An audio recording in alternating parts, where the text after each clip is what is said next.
Hello, and welcome to the Stubzcast, featuring Dreadpool this week. The Stubzcast is where I talk to other content creators about their journey into content creation, and it highlights them to the community.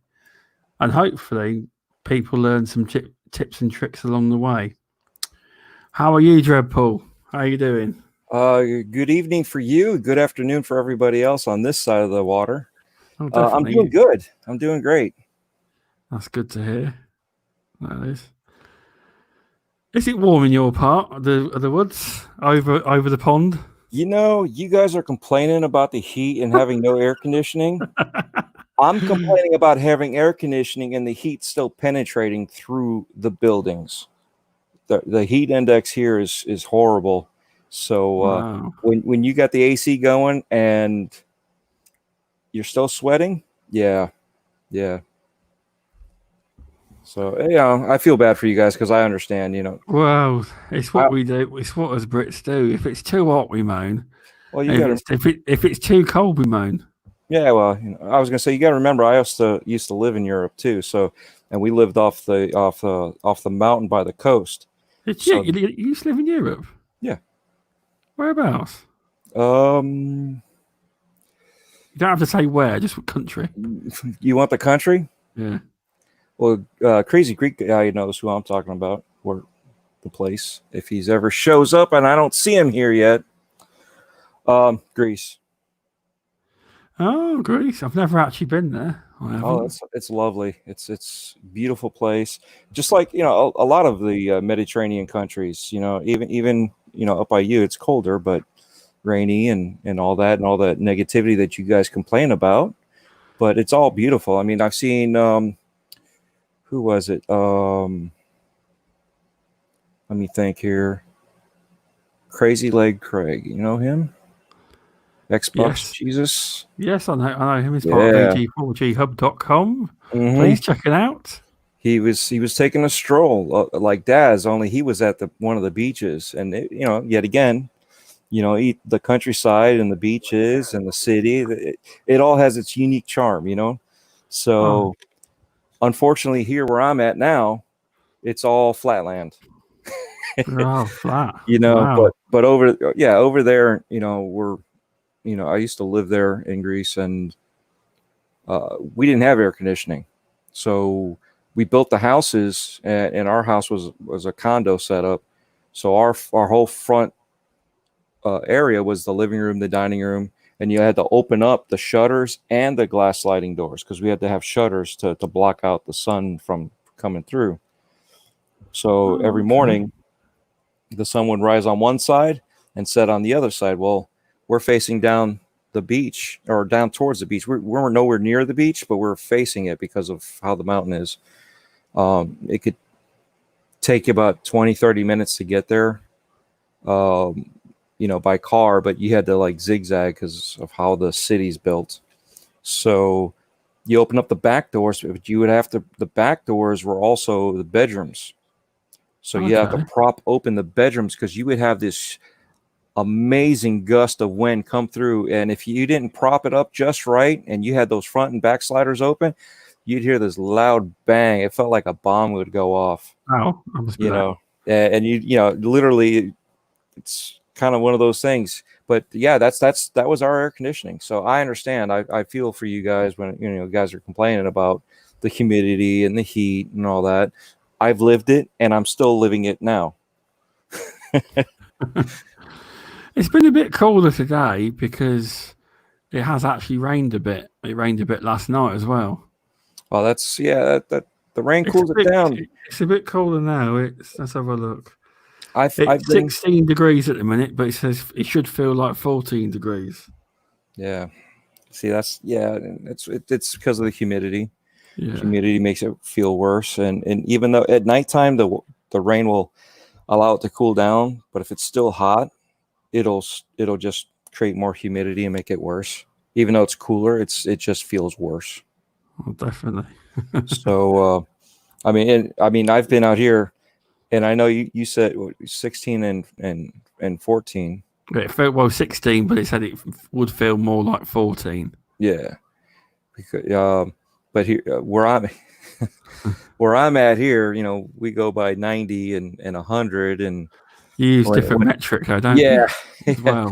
I have to remember, because I remember 20 was hot when I was over there. So when we hit 20, it was we were dying. That's all I remember. You know what I mean? I didn't really. I was a kid, so Okay. with all that. But here, I mean, I've been at work at 3 a.m. in the morning on top of a roof, and it felt like it was over 100 degrees. Wow. And it was just that humid, that hot. And I'm like, there's no sun. Why is it still so hot out? So I definitely give much respect to all the roofers out there. I don't care where you're at. Those guys have a lot of respect when it comes to heat. Oh, definitely. It's not a job I don't think I could be a roofer. Hold on. Mass Mayhem says moist. Does that bother anybody? Moist. Because that doesn't bother Primal Eve. I don't know if you knew that. No, it's one of those little things. Primal Eve doesn't get bothered by moist. No. No, it's what was it? I think her daughter said intercourse, and that's when she got freaked out.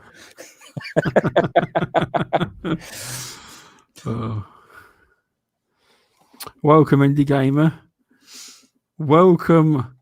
Well, there's two ways of saying this. The way I say it is Mr. Tushy, or I was shown a YouTube video by Mr. Tushy that says Mr. Tushy. I no offense, but I always, in my head, I've always liked it as Mr. Tushy. Mr. Tushy or Mr. Tushy. Mr. Tushy. That's it. And I got in the chat. Welcome, Dreadpool. Welcome, Gate Force Gaming. Welcome. Who else we got? Mass Mayhem. Welcome, UK Dazarus. Hope you're doing all right. Welcome, Michael Monkey Punch. Welcome, Tom Wild. Welcome, Matt Barnes. I think that's it at the minute. You want me to say it, do you, Mast? Moist. I don't know anymore. Yeah, so there's a challenge been set at the moment by Mr. Tushy. You have to do 20 likes, and I will say, I'm not saying it. We're 10 for 10. Battletoads. We're 10 for 10. We're gonna get 10 more. But not like that. Yeah, well, you gotta say it and mean it. Just like what was it? Game Beyond the Box, where we all did the Chewbacca growl. You just spit on it and just do it. Are you on about that bit at the start, the intro that got everyone? Intro with all the arguing. Is that what you're on about? No. Because apparently you were in on that. Oh yeah, I was in on that one. I fell for it. I absolutely fell for it. I thought, wow. Well, and then it came out, and Womanhood said it made it all over the internet. When the people were turning up saying, "This is real. Look at these fanboys." Well, that was the funny thing, because we were they were all talking about it, that this is what they're going to do, and I wasn't going to be on the show, so it wasn't a big deal. Okay. So I didn't think of anything about it. So I was like, all right, well, and then it dawned on me. I said, well, let's make it that one step believable. So what if I seen that I'm in the chat, I'm not part of the show? If I was part of the show doing it, then it would be seen like a little iffy. You know what I mean? Yeah. But seeing that I'm not part of the show right now, I'm just in the chat. What if I start telling you guys to stop because you guys are live and you're on the air? People are hearing this stuff. We shouldn't be, airing the dirty laundry. You know what I mean? Just all the stuff. And Wilmy's like, go for it. I was like, all right, cool. So, and I threw out, I literally threw out the sentences that I was going to put. So I started copying and pasting. That was the only reason why I was able to type that fast. I mean, I'm a finger typer, eyeball and fingers. It's like, I can't do that. Look look and read one thing and then type away without even looking where I'm typing. Can't do that. Okay. And I've been around computers for the longest time, since basically Windows 3.0. Okay. I don't know when that was. That was back in the late 80s, early 90s. Okay. Yeah. That long ago. Yeah. I don't even know what Windows look like then. I bet it looks a lot different to it does now. It looks like Minecraft. It probably does. If you were to look at it now and see how blocky all that stuff was and how bad it was. I mean, it was a step above DOS. You know, for those that didn't understand DOS, it was a step above it. But there were those people that didn't want to switch over. They're like, why do I need this? I've already learned this language, you know, and you still ended up using DOS anyway. You know, so even there were still certain things that you had to go back to DOS. I mean, we still use a format of that now, you know, Telnet. You know, it's still the same. You have to know what you're typing. You have to understand, you know what you're doing. Otherwise, the system doesn't understand. You know, it's not like where we Google something and it searches what you're Googling for and it figures out what you're doing. That stuff back then wasn't that intelligent. You had to be more intelligent. Computers literally figured out what you wanted because you knew what you were looking for and how to tell them. If you didn't know any of that stuff, you wouldn't get your answer. Well, I've actually just been looking. I have. Yes, it's very, very, very basic. It is. So, I mean, we're talking about how many years now? Everything's grown. You know, we even skipped over Windows 9. Did you? So, yeah, we did. It was that bad that they scrapped it. We went from Windows 8.1 to 10.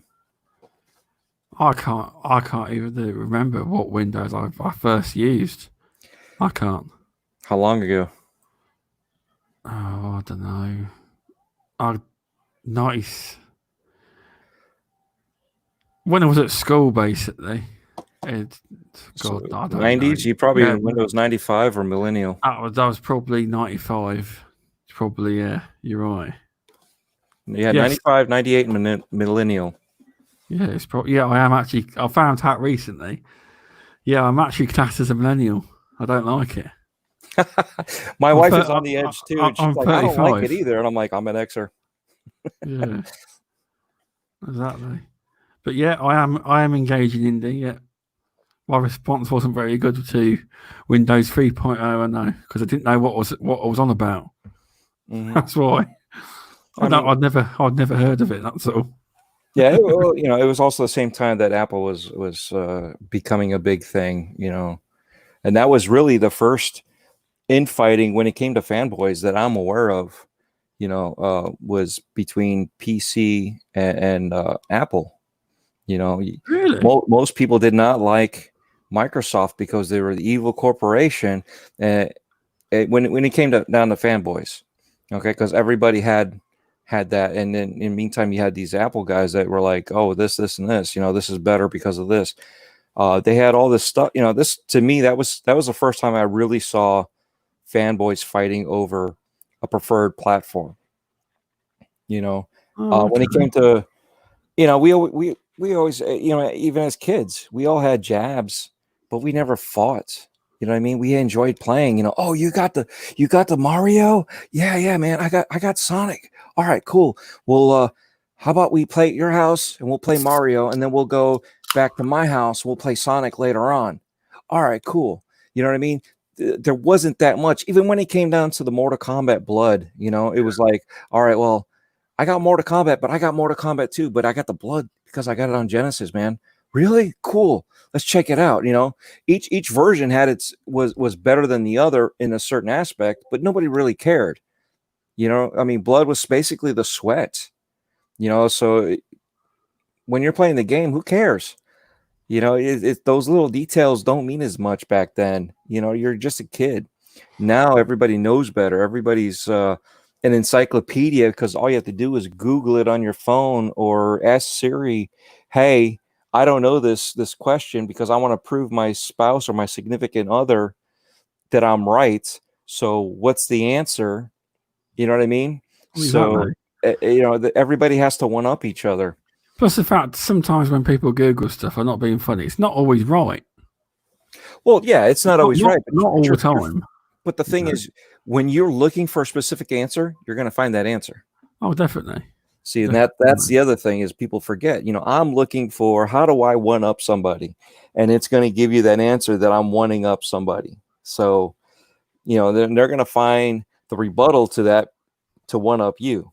So it used to not be like that. You used to not know, and you used to look for these people. That's how these magazines used to be great back in the day. And I know I'm probably squirreling off every single question you've already had.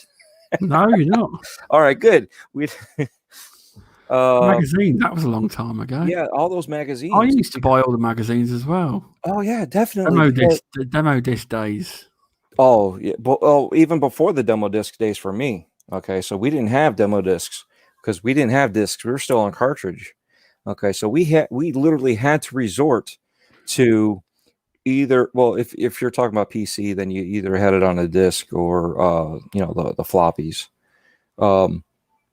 and you had to resort to those magazines because back then we couldn't afford this stuff. You know what I mean?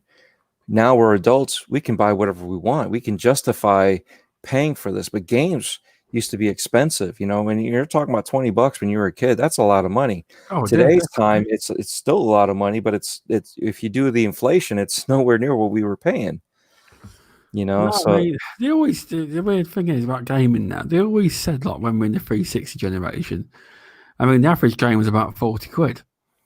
But they said when we go into next generation, I could be wrong, like Xbox One, PS4, they always said that games would get cheaper, but they haven't. The price has gone up.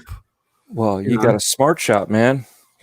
I've learned, you can buy if you. I can't. That's the problem. You can. Sadly, I'm fully digital. I'm mostly digital when it comes to I all wait for this. sales.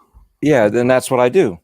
I mean, certain games I will buy on release. I just cannot. If I was still single, I'd be buying them on release day all the time. No problem. I wouldn't care. But when you have a family, you have other responsibilities. You have to start looking at all this.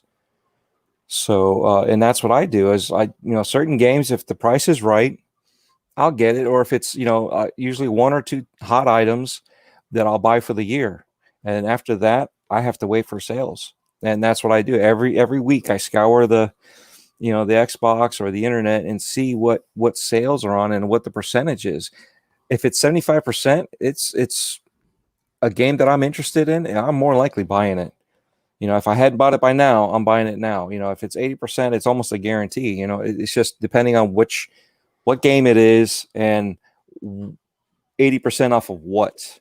If it's $100 and you're talking about 80%, $20. Exactly. But, all the idiots like myself that bought it day one, it's $20 now. It's like, yeah, why not? You're behind. You won't be in the hot topic of, hey, the brand new game.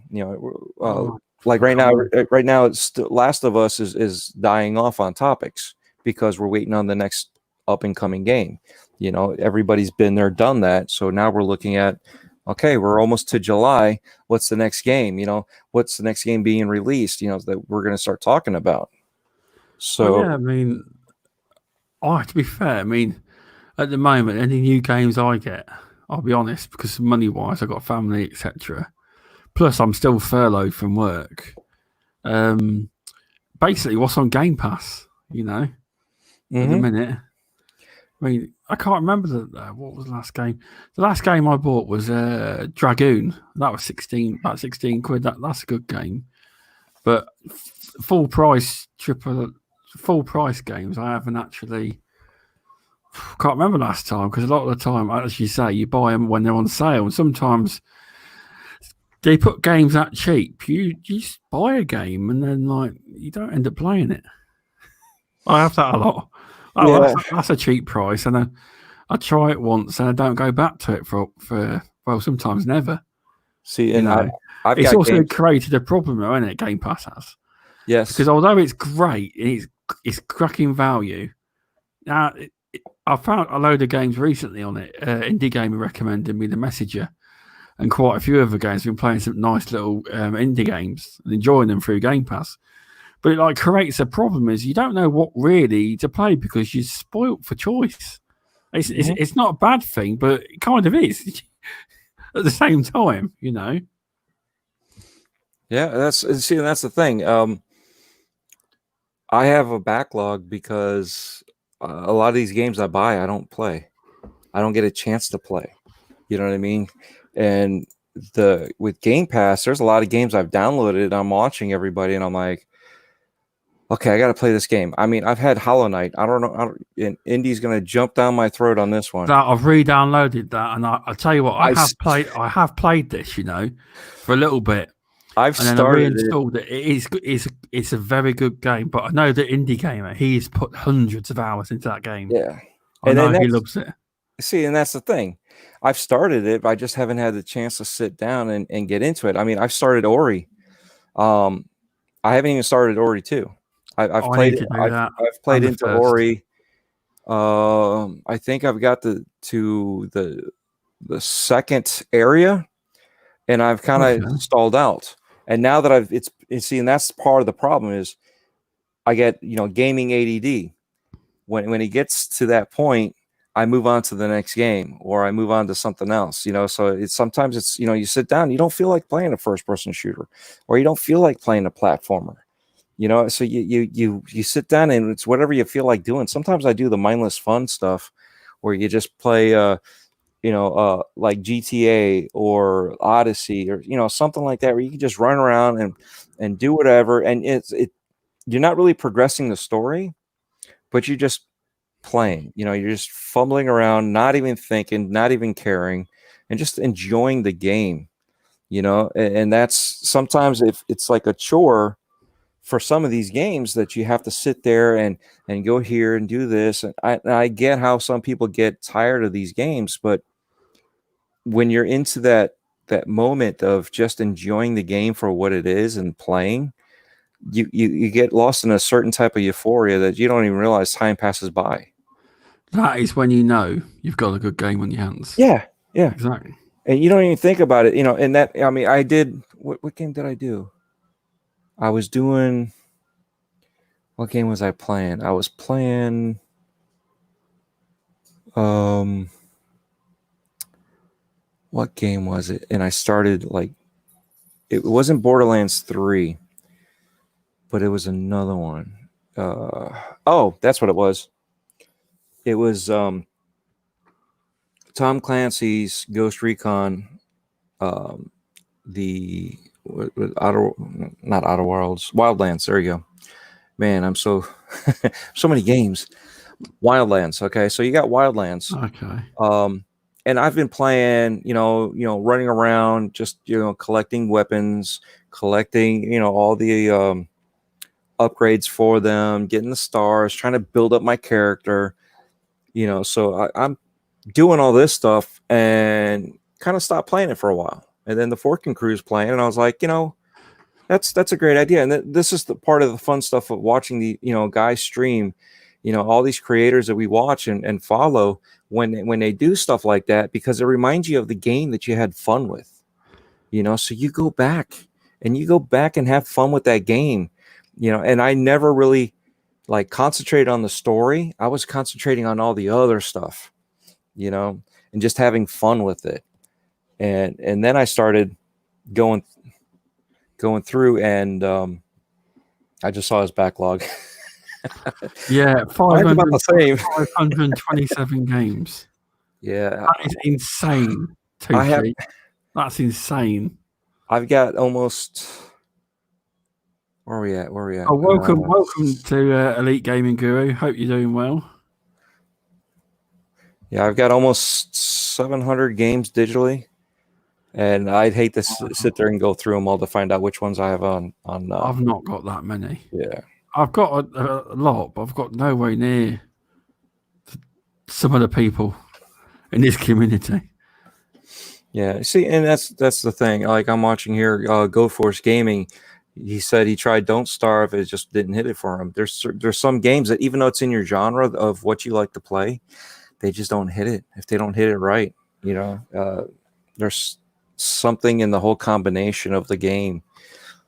Wildlands I can go back to anytime. It's one of those games, and for me, Wildlands is a fun game. It's cool because of the environment. You're in a country and it's the environment that you're in, so you're able to immerse yourself a little bit into it. So it's kind of cool because you still have no idea where you're going. As long as you follow the map, you can get there. But it's so vast that you can't just walk around and be like, oh, okay, I know where I'm at. You'd have to be there for a long time to get to that point. But at the same time, why does it have to be 4 players? There's games that we played on the 360. There were 16-player co-op. Yeah, exactly. I mean, really? Yeah. What games are you talking about? I'm talking about Ghost Recon. The only Ghost Recon I played on the 360 was, I can't remember, to be honest. They had I did own one. Ghost Recon, I can't remember. You had GRAW Advanced, what was it? Ghost Recon Advanced Warrior, Advanced Warrior 2, and then there was another one, I can't remember it. But yeah, you on one you were playing, but they actually had side missions. They weren't like part of the campaign, and you would just load it up as a multiplayer mission, and you would put as many. And this is what we did, man. We put as many enemies as we could on the island. We put as many. What was it? We had 16 of us, and it was just whoever showed up. We didn't care. There was just too many people to be like all of our friends. We were like, fuck it, just bring everybody in. So we had 16, and whoever showed up, and we just ran through it. It was basically speed running through the whole map to see who, because everybody was trying to kill everybody, or not us, but the enemy. So we would try to see who had the most kills out of all that. Okay. And Mr. Tushy, no, I have not defeated a predator. I think I got close. Because I started doing was it the landmines? I started proximity mines. I started throwing those out there, and he was running past them at times. So I haven't beat him yet. Yeah, no, it's Advanced Warfighter. I think that's the one I had. I can't remember. Yeah, that would be GRAW, but there was 2 of them. There's GRAW 1 and GRAW, and then GRAW 2. But Future Shoulder, that was the other one. Oh, I'll have to have a look. See, I don't know. Yeah, and this is why I say that, when it comes to Assassin's Creed Valhalla, I still say we need to have a 16-player clan running down and raiding the village. Make it real. You know what I mean? You had guys jumping off the ship, raiding these towns and villages. Why can't we do that now? You know what I'm saying? We don't know, but more likely it's going to be 4-player if they do that. And to me, I think if we got a whole crew of us and we all stormed the beach, we all stormed these towns and pillaged everything, that would be more cool and more realistic and help you get into the game.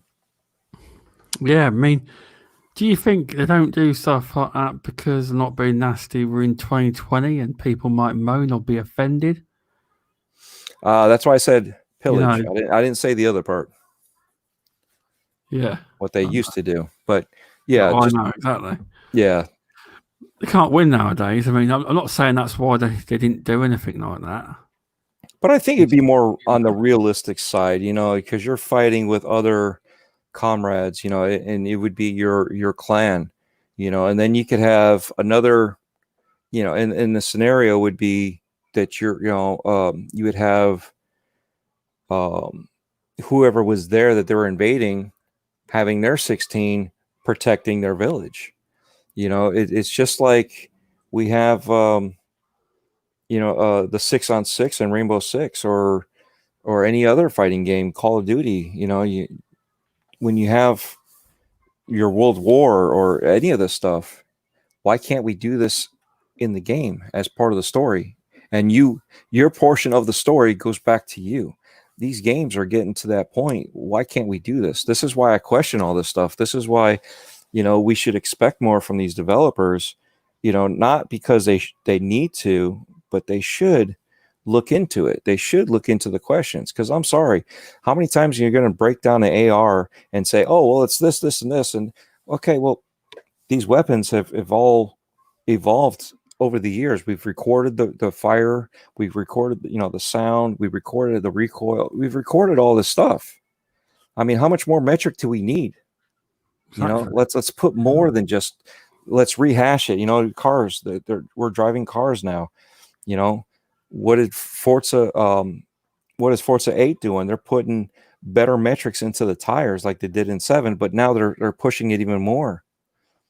So, and it's the metrics in the tires is what's making all the difference, that you have professional drivers using games like this to simulate their testing for their training for their actual race in the car. I mean, when you see something like that, it inspires you to be like, wow, this is cool. This could be awesome, more so than just as a game. It has real life potential. Oh, definitely. I mean, what annoys, because Forza, I do play with Forza, but not regularly. But when I do play it, it is nice. I mean, it is good graphically. But I've been told many times that Forza's crap and Gran Turismo's the king. But I don't believe used that. to be the king. But I'll tell you that used to be the king, because oh man, earning those licenses back in the day, in the PS1 days. Oh my god, used to annoy me. They did.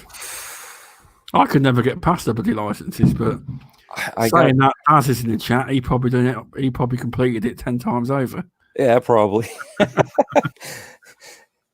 But yeah, I mean, and that's the thing though. How much did it progress every time? It got better because the tech got better. But how long have we waited for the past couple games that have come out? I mean, we're like, did they forget that this game's even being made? And then you got Forza coming through, and yeah, it wasn't great at first. It wasn't great. It was good. They had enough people that knew how to build racers, but it wasn't to, Gran Turismo. But because Gran Turismo was better, what do you think happened? They had to fight. And that's where they need to keep fighting to keep Forza better. And that's where Gran Turismo needs to fight to be better than Forza. And we'll have more realistic than just graphics. We want the feel. We want to actually feel like we're in that car. Or when it spins out, you're not just laughing, ha, ha, ha. I spun you out or you spun me out. I mean, yeah, there's going to be those cool moments, but they're not going to be as cool if you're just running down the road. What game was that? Flat Out, where you were just running down the road and nothing there, and you hit like a tree root or something. I'm gonna assume, it's a tree root, and your car starts flipping because there was nothing in front of you.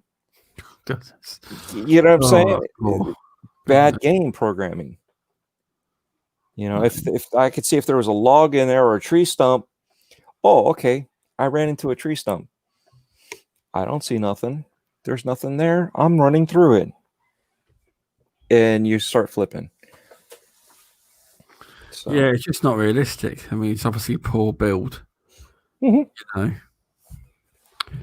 I mean, to be honest, that last time I played any games that were basically like Gran Turismo, I haven't played a Gran Turismo since, the PS1 or PS2. Probably the PS1, them licenses used to annoy me. But Daz had put, no problem for me. I played on my buddy's PS2 because I skipped over PS2. What's up, AC Husk? Yeah, welcome, AC Husk. Chit chat, thanks for stopping by. And but that's how it was, man. We used to play. We'd go to friends' houses and we would just play. It didn't matter who had what console. I mean, yeah. Back, what do we have? Who had the better wrestling game? Nintendo 64, flat out, no problem. Your WWE Raw, and what was it, WrestleMania?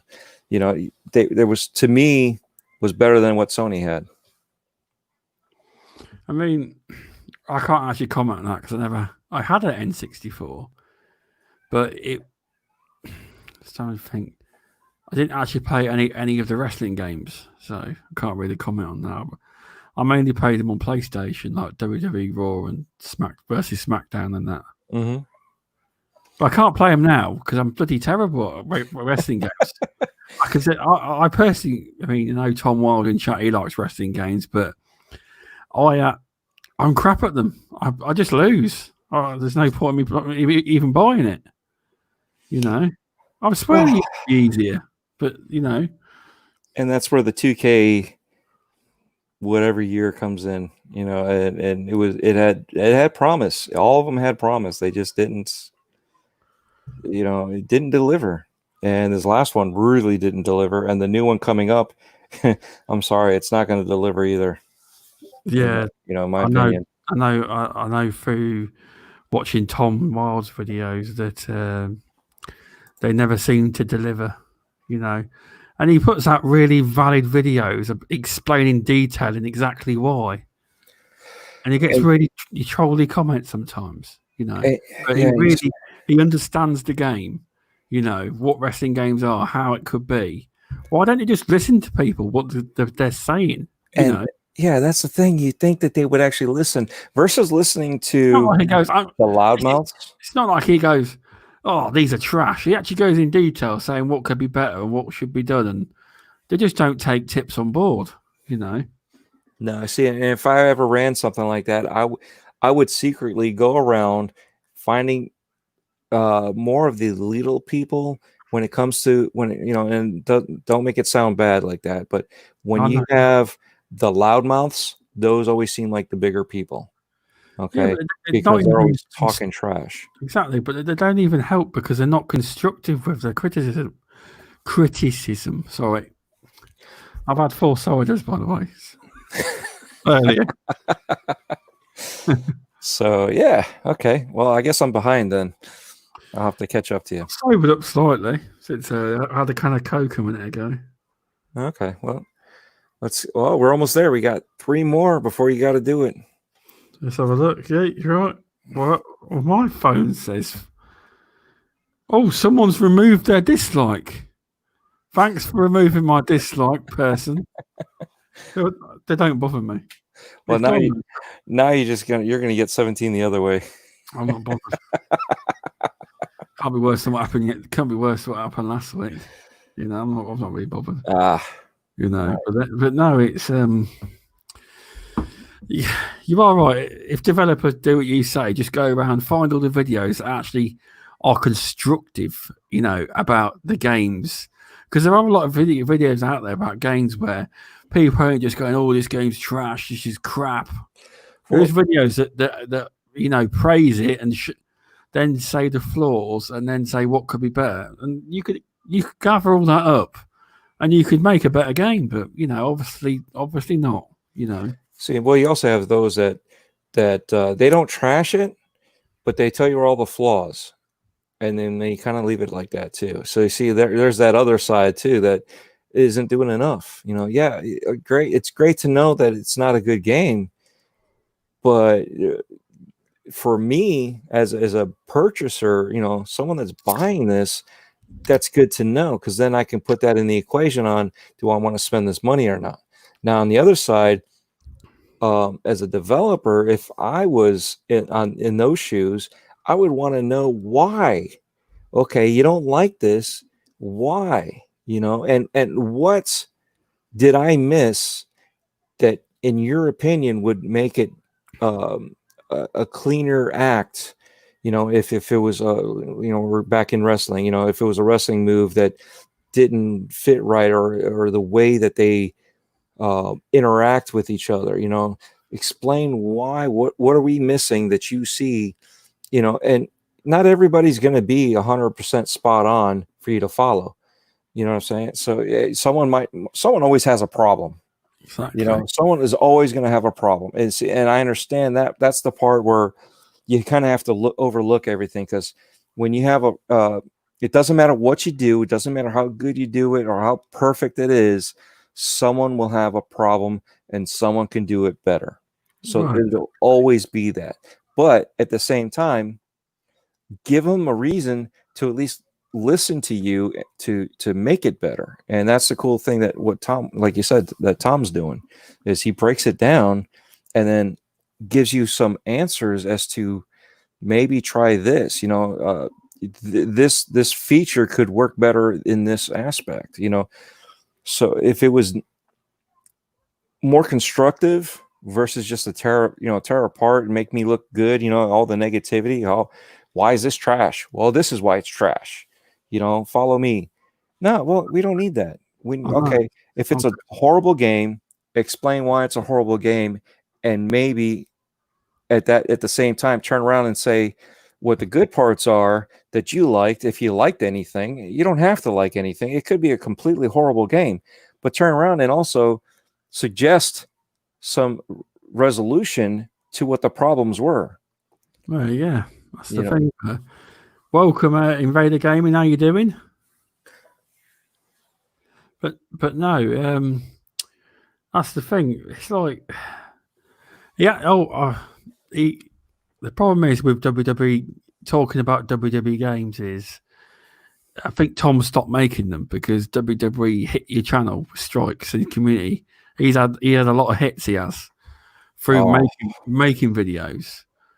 And I think he's given up. He wanted to do a series on playing the game, and he was just getting too much crap off WWE. That's right. I was wondering. I forgot. That's why he had to stop, because they were coming at him with that, and I was like, "They're promoting their game. You're promoting their game. It's stupid, But it's one of them things, isn't it?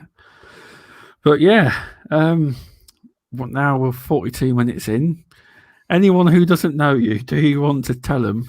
Oh, we're starting now? Yeah, we're starting now. We got sidetracked there a bit. 42 minutes sidetracked. I told you, if you let me go, I'll scroll all over the place. And then after I'm done chasing that squirrel, I'll find another squirrel. So obviously I'm Dreadpool. You all know me. If you haven't, I am who I am. I try to be on the positive side. I mean, I will have some negative things about whatever, bug sacks. I mean, it may turn out to be a good game. We don't know. But from what I've seen, I'm staying away from it. But as always, even though I don't like a game, that doesn't mean you won't like a game. So I will keep that positivity for you. Centurion, right? Oh, yes. I know Centurion very, very well. We both have a game that we both disagree on. Okay. And he actually liked the game. He tried it out. I tried it out 2 different times during the beta. And I did not like the way it controlled. Okay. He got into it. He said, once you get over that learning curve, and that's why I tried it a second time. I want to make sure that it wasn't just me, that it wasn't, the learning curve. I needed to make sure that I knew how to play the game better. And I wanted to get over that curve to make sure that my opinion was truly my opinion and not just a quick pop in the game and turn around and be like, nah, this ain't for me. You know how many times you do that? And I know this will upset some people. Gears of War was that for me. I popped it in. I tried it. I could not do the cover base jumping and shooting and all that stuff. So I left it alone. I was like, no, it's not for me. I just can't do it. Oh, what he just said. Yeah, but these guys also have seen me. Well, most of these guys, not everybody, but most of them have either seen me or played with me in Gears 5. Yeah. Okay, so there's a difference because, yet again, it was before I was ready for it. Okay, I wasn't ready for that game style, that gameplay. So some games are just not for you right now. Oh, they may be for you later on when you develop a new taste, or you're tired of playing with what you had. Now and that's the thing, as you grow older, your style changes, your taste changes, even in food. You used to love all this stuff, all these sweets when you were a kid, and then you get older, and there's a certain sweet that even though you love it, you just can't do it anymore. You just can't, because you had it nonstop. Okay, same thing with gaming. It might not be for you right now, but that doesn't mean later on you can't get back into it. And I got back into it. I started playing the Ultimate Edition again. I started playing. I even tried Judgment, and I was playing that for. Bloody shame that the Gears Ultimate servers, they're not there. It's just bloody shame that they switched them off. Yeah, it is. I mean, I was a big Gears fan. It's what I'm most known for talking about. But the problem is, when you play a game so much, you get burnt out, and that's what's happened. The campaign was good. Don't get me wrong; it's not a patch on Gears 1, 2, and 3. Because for me, they are gold. 4 and 5, although 5 was good, but when you compare it to 1, 2, and 3, I don't really think it's that good. I mean, yeah, I rated it 9 out of 10, Gears 5, but I don't. Did I rate it 9 out? I can't remember. I think it was 9 out of 10. And when you compare, if you compare it to 1, 2, and 3, for me, story-wise, darkness and grittiness, it's not the same, But yeah, well, it's funny is they say that it's not. It's totally different. They screwed it up, but guess what? Some of those people are from Epic. Some of those people, just like Rod Ferguson, was there from the start. He just left, so he's been there through all 5 games. Well, I don't think he was there for the first one, right? Didn't he come in on the second one? I've been the second one, but people are saying Rod's left. Yeah, there are people left there that are part of that bloodline of Gears. Same thing when Bungie left. Guess what? There are some Bungie employees that stuck around and stayed with Halo, so that bloodline is still there. And that's the funny thing is everybody all of a sudden they get in their mind that the best person that created this left, so this whatever it is shit.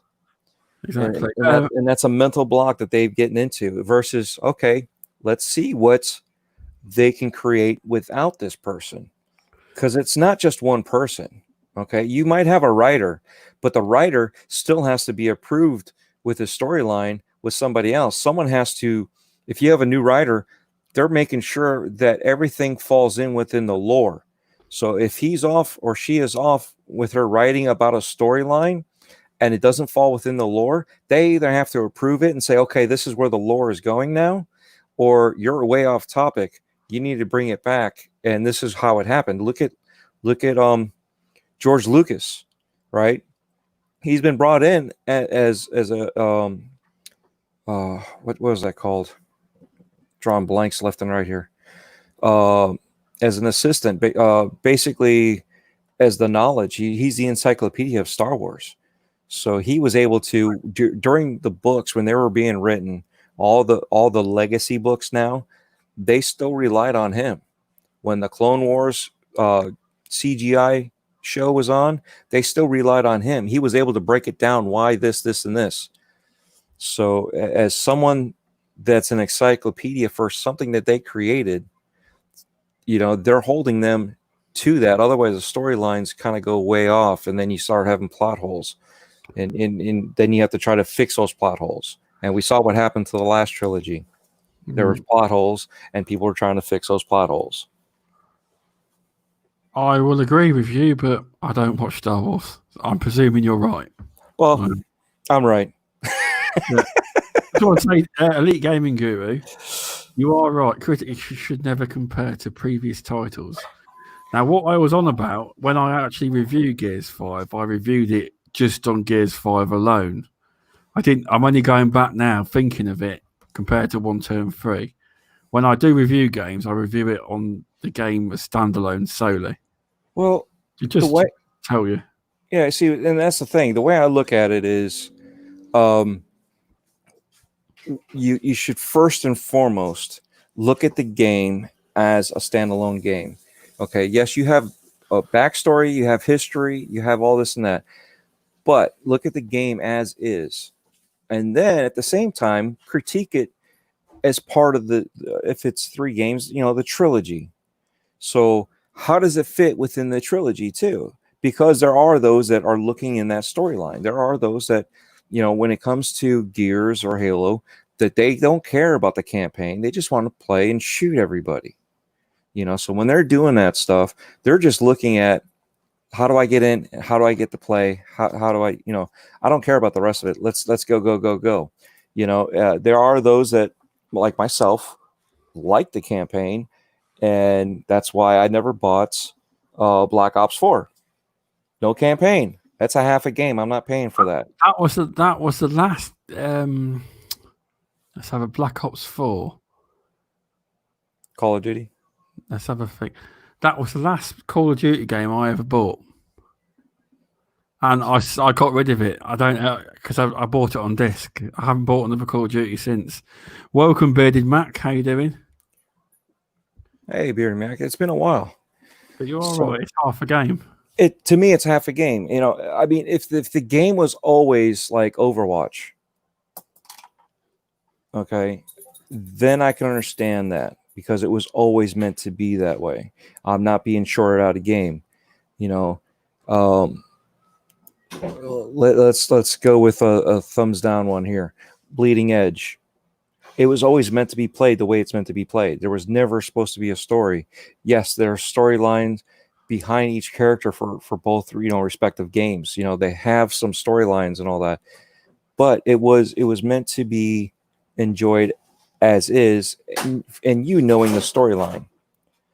So that's not as big of a detriment when you're talking about playing a campaign, and then the bonus for you as a campaign player is to be able to play with your friends online and shoot each other up. So it all depends on your outlook, and that's why people, a lot of people forget, even the reviewers forget that there's oh, hey, Technofabulous, what's up, John? Welcome, Technofabulous. How you doing? But that's, you might hear me say Battletoads.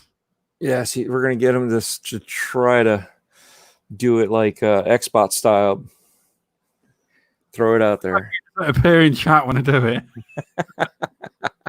So, but yet again, certain games are like that for everybody, but they're not. Nobody's looking at it like that. And if you're just looking at it through your eyes only, okay, you got to look at it as a whole and be a robot. Okay, you are allowed to have your opinion, but throw it in at the end. Okay, let's base the games on what they are.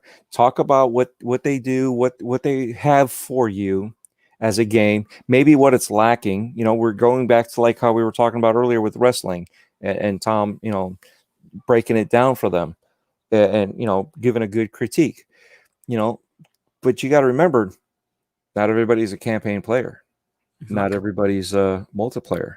Say, for many years, I was actually a non-campaign player. I was a multiplayer gamer. I played the likes of Titanfall 1, an incredible game that I wish, if Xbox was in charge now, the leadership that's in power now, I would have said to Phil or whatever, you should snap up the Titanfall IP and the studio. That is one, because what you got to remember is Titanfall 2 is great. Everyone praises it. But Titanfall 1 was ran on Microsoft Azure servers. And that's why it ran so great, because it's dedicated. I'm not sure if it was Azure at that time, but they were Microsoft servers. Yeah. I don't think they were the Azure. They were the precursor to the Azure. They probably were then. So I don't want to correct you, but at the same time, I also don't want you saying the wrong thing. Yeah, you're probably right. So they got. See, the thing is, if they bought that, I think Titanfall would be, well, obviously we can't really go on the past, but I think it would have been a good buy. Yes, there was a call and a push from the gaming community that were Microsoft and Xbox fans and Titanfall fans for Xbox, or actually at that time Microsoft, to buy them, So there was that push, but unfortunately at that time it was fell on deaf ears. Yet again, rehashing. If they listened to the real fan base, we would have Apex or something like it, probably on Game Pass or exclusive. I mean, I know it's free, but something like it on Game Pass now. You know what I'm saying? Or exclusive to Xbox and PC. Or if they were already in a deal, and like Xbox has been doing, you look at some of these other games, first and foremost, Minecraft is one of the first ones. They left it multi-platform. Yeah, that is the best $2.5 billion they've ever spent. That.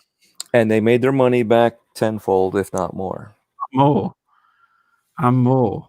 It's incredible. There's toys, there's bed sets, there's T-shirts, there's anything you can name, they've probably made it. All right. So how many do you have? Very funny. To be honest, the console, that was a cool console. I seriously was thinking about getting that console, the Minecraft console. It looked good. That was really cool. And the fact that it wasn't just one-sided, it was on both sides. That was cool to me. But it was just too much money.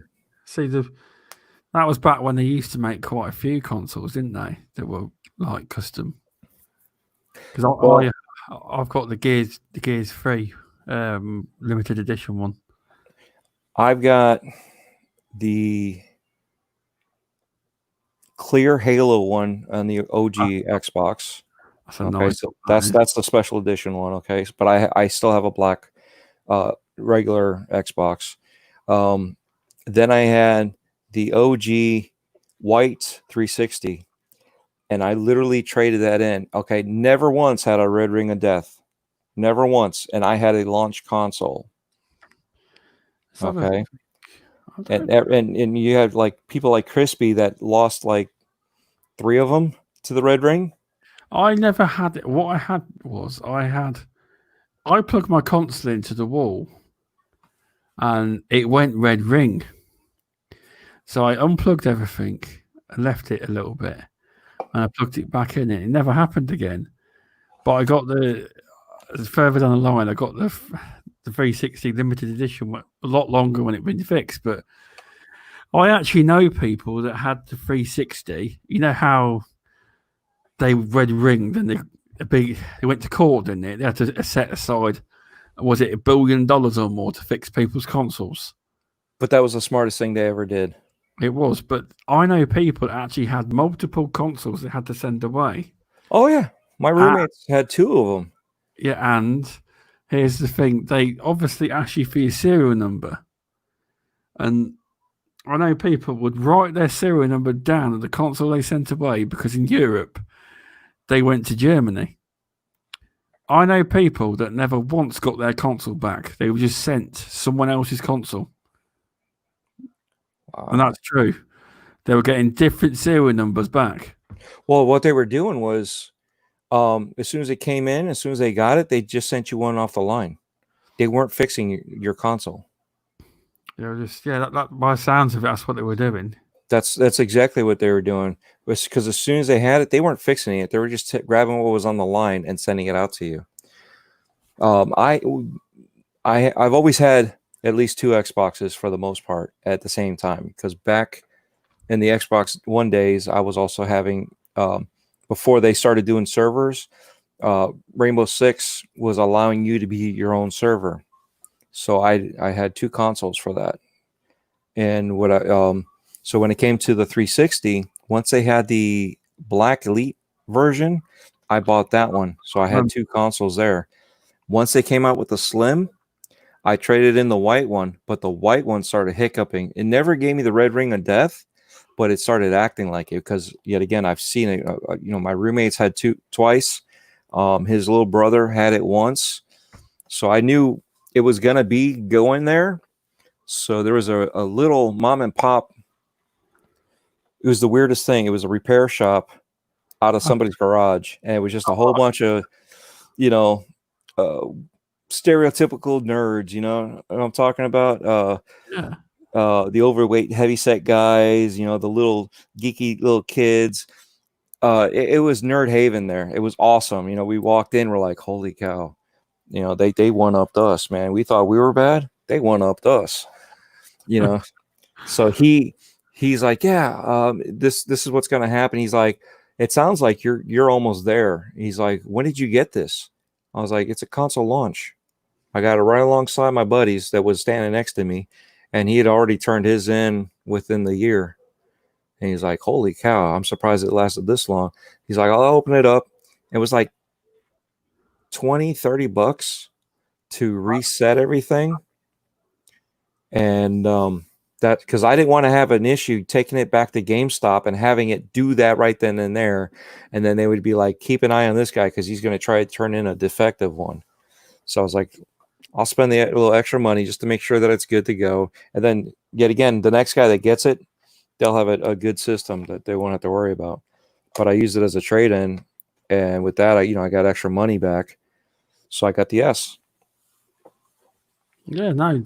And they're both still running right now. Both of them, I still use them every day. Well, almost every day, but yeah. That's good. That's good to hear. That was a nice, interesting story. Actually, that was. Oh, was it? I'm glad it was interesting. You made it look really easy. Yeah. This is what you do. Flip it straight open. There you go. I bet it didn't take long either, did it? No, he just he said come back tomorrow. Oh, did he? Oh, I thought he said come back tomorrow. Well, do it there and then in front of you. No, he didn't do it in front of me. No, they were still working on other things. Like I said, it was Nerd Haven there. They were working on other people's stuff. They had they were showing us, because we started talking with them, they were showing us how they were able to cheat basically on Xbox Live. And yeah, they had their we were just, like I said, we're just talking, and then I was like, oh, they were working on controllers and stuff too. And I was like, what's going on, with all that? And he's like, oh, well, check this out. They're playing, let's say, Battlefield or Call of Duty, one of those games, and you could see a square or a rectangle off in the distance, and the bigger it got meant the closer that person was. So you can actually see where they were on the map. So you would know that they'd be coming around the corner. That's why sometimes I'm like, there's no way that you knew I was there unless you were cheating, because you can't know that someone's coming around the corner. Even if you have, the headset on and you got the 7.2 surround sound stereo blaring, that you're going to tell me you heard footsteps when you were just shooting one way, and you're going to spin around like that. You were waiting. You weren't, you knew I was coming. So after seeing that, that's why I was like, yeah, they're like, oh, you want to buy it? I was like, nope, I'm good. I don't want to get banned. They're like, they can't track you. I'm like, yeah, I don't want to do that. I think they eventually did track. You know what I mean? Yeah, they eventually did. Like I'm seeing stuff now for mods that they're doing, and it's like there's mods on the console. No, mods on the controller. On the controller. Sorry. On the controller, you could turn your pistol. Let's say you switch over to your pistol. You can turn it pretty much into an automatic, and you can do a faster reload. They have stuff for. And I probably shouldn't be saying it because I'm going to be like losing even more, because people are going to be buying these controllers looking for them. But they have something where it automatically for Gears 5, so faster reloads, faster shooting. You get like an extra 2 bullets out of the shotgun. And I'm like, are you serious? I'm seeing all this stuff, and I'm like, yeah. I'm just waiting for them to get banned. They're going to get tracked. I mean, it's just like they got tracked using the mod for the keyboard and mouse onto a controller. They eventually found them, but it's just going to take time. Exactly. It will, because at the minute they've got mods that allow you, even though Xbox does support keyboard and mouse, a lot of games don't support keyboard and mouse, and now there's mods that let you use keyboard and mouse, even on PS4. Yeah, and see, that's the thing. It's Siege. You get that movement that you can't get in that control, and you're like, there's no way. You're not on PC. There's no way that, and they got, the movement jacked up so high. How do you control that? You're going to tell me you're stopping on a dime? No. Oh, no, exactly. And that's what ruins the games. And that's why some people are still single player games. That's why those single player games are still popular. Some people have just been turned off by the toxic community when it comes to the cheaters. Especially, we want to play against our friends. We want to play cross-platform. But when you have that happen, it takes it away. So why would you want to play against that when you have a disadvantage? I mean, every little bit is a disadvantage. You're playing on your TV, right? The lag on your TV is a disadvantage unless you have a game mode option to turn on. Okay, so it turns off the processes on the TV so it could speed up your latency. So it reduces it so that way you can, when you're playing platformers, you keep on missing the jump. It's because your TV's off.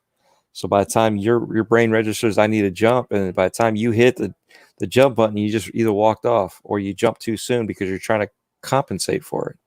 And then you got your TV speakers, right? So it's stereo, but it's not really a good stereo. So you can't tell that somebody's coming up from behind you on your right hand side to turn around. Astros. You need Astros. You mean the A50s? I've got the A40s. I got the A50s, baby. You Astros. But you see, that's what I'm saying. If you got that TV, you're already at a disadvantage. Okay, because you're looking at a TV and you don't know that you need game mode on. You don't have. It doesn't matter if it's Steel Series or Astros or even Turtle Beach. Okay, are they still around? Not really. They seem to have fallen off the earth. But the headset is going to give you something a little bit better. It's not just a standard headset, like you said, Astros. I've actually got my Astros on at the minute. Oh, I was using mine for a while when I started doing the podcasting. Now I switched over to $12 headset and mic and USB'd it into the computer. Oh, okay. And I'm actually using a Snowball microphone. I'm just using the Astro headset to listen to. No headset. I mean, I'm sorry, no headset. No Yeti, no nothing. It's just what the headset mic is. Well, sounds good. Surprisingly, right? For $12, and everybody's like, "Oh, buy these $50 Yetis," but yet you still have to buy a headset. And I'm like, I'll just do this $12 thing until I can save up for that. And it's been great. Oh, definitely. So here's a question for you.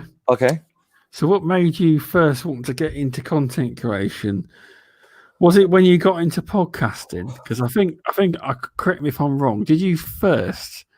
I'm sure once you reached out to Boom because he was a person short and you filled in for somebody on a show once. I swear that was your first show, or was I wrong about that? No, that you are 100% correct. Because when you went on, when you went on When We Had show a few weeks ago and you done your face reveal. Mm-hmm. I've seen you a long time because I'm sure on that exact show, by mistake, not for long, you had your camera on. Yes. Yeah, and I remember that, and I was like, that wasn't your first show. But you quickly turned it off when you realised. I didn't realize. Yeah, I didn't realize at that time. Because I was actually on my phone, sitting in my work van, on break. Yeah. I was at a remote site. My Bluetooth headset that I had apparently was causing some sort of static. So it was weird because I didn't hear it, but they were able to hear it. So I turned off the engine. Okay. So no, they could still hear it. I switched it over. That's why Daz, I'm sure, remembers this because he said, "Is he in the toilet?" Because it sounded like I was in the. I'm like, what's he talking about? Like, I'm in the because I couldn't hear it because I was doing the show. I couldn't hear what you guys were hearing, so I had no idea how bad it was. But he literally needed somebody, and I said I would do it. And he comes back to saying he didn't see it right away, and he's like, "Oh, I'm sorry, I got Italian clowns. He just jumped on. He said he would help out." And I was like, "Oh, no problem. He's like, "Well, if you want, I'll let you come back on. let's do this. We'll let you on. I was like, all right, cool. So that, at first I wasn't even going to be on there, and it was weird because it was one of those oddball things of like, okay, well, I've been talking to these people behind the scenes, and they're saying, just do it, just get out there, just do it. So that's why I still promote everybody, and I tell everybody same thing. I don't care what you're doing. If you want to do it, try it out. Just put some effort into it. Do it. First thing you got to do is take that first step. If you don't take that first step, you're never going to fall off. And if you don't fall off, you're never going to learn. Right. So you got to get that first step. And that was my first step. I was at work sweating nuts because the AC was off in a tin can. Like solitary or something like that. You know what I mean? They had me locked away, and I'm sitting there talking to myself. But that was a really eye-opening experience, and yes, I'm sure my demeanor is a lot different than it was then, because of I'm more comfortable now to talk. Before I was wondering what I was going to say, if it mattered, and made sure that I came out as intelligent. And now it doesn't matter. We just have fun. Intelligence is basically what you prove. It's not just because you sound intelligent. It's what you put behind it. Your thoughts. It's not just the words. So if you know about a game, you're going to talk about it, and if you have a little bit of belief in it or a fandom of that game, you're going to have a little bit more to talk about. And then you also learn that if it's a game that's not for you, you learn that you can't just be like, yeah, no, that's not my game. I don't play those kind of games. I've watched back then, and watching people, there was one podcast that had somebody that didn't play anything but one particular type of game. And when they went to them, why do you have a panel of people and to have a different outlook of everybody's opinions, right? You're going to have a collective of everybody's opinions, but yet you have that one guy. No, I didn't try it. Not for me. Well, what is that? That's why earlier when I was joking with you, I hope you have a lot of questions, because I'm just going to give you a one-word answer. No, yes, no. Yeah, I mean, I'll be honest. I mean, I've been on Boom's show once, and see, sometimes, I mean, if the how to put it, sometimes if the questions ain't the kind of games you play, it's generally hard to answer. I mean, with Boom Show, I mean, I really like Boom as a creator and a podcaster, but that is one show I get nervous about going on. There's so many people on. I mean, as in people watching. It's hundreds of people watching. I was meant to go on a while ago. He invited me on, but something come up. But I'll go on eventually. But you're so well versed in podcasts. I mean, is there any podcasts you haven't been on? NLG. And I was almost on their 200th episode. It wasn't because it was their 200th episode. It was because the 200th episode was supposed to be the week prior, and because of the politics that happened, they had a blackout for. So in respect, they did the same thing. They blacked out and moved their show back a week. So when I saw that, I was like, yeah, I guess that means I'm not going to be on. And they're like, oh shit, yeah, sorry. I was like, no, that's fine. It's your show, man. It's Graphic God. He's your guest. He's the man of honor on your show for your 200th. I automatically expected to be pushed out, when I found out that they blacked out their show for that week. So and I was just like, but you didn't say nothing. So I just want to make sure that you understand I'm not showing up. It wasn't I feel left out thing. It was like a confirmation of, I know I'm being pushed out, and that was the thing of, with these guys, with everybody, you got to give respect out there. Okay. That was not my time. So, and it just happened that the way it happened, what it is. When was my time? My time was that first time I was on with Boom. not knowing what I was doing, fumbling, and then build up from there. Same thing here. This was not my time. This was Jay's time. It was in his honor. It was their little party for their 200 because it was a big milestone for them. It is. You know what I mean? So it was a big deal. So it was like, hey, just so you know, I'm not planning on showing up and trying to crash the party. I'm also, cool with it because how some people are, they're like, they get offended that they got pushed out for whatever reason. And any number of things can happen, so how many times does somebody get brought in? Why? Because something happened. Well, if you get pushed out, it's because something happened. And it usually is it's a, no offense type of thing, hey, I'm sorry, but is scheduling. You have to have certain people for certain things. And if that's the way it goes, that's the way it goes. Daz, I do not pop in Daz chat whenever, or try that again. Pop in Dazcast whenever I want. I said I would be there in chat. I didn't say I was going to be there. I think what he's saying is you're welcome in the Dazcast whenever you want to go on. No, it was an inside thing. It was way back when Xbox Pope was on Dazcast. I was like, dude, you got to let me in. And he's like, I got too many guys. He's like, all right, come on in. And then I heard about Rand. I was like, dude, you got to let me in. He's like, I can't. There's just too many people. But he said it with a British accent, and he didn't say it like that. More like, what?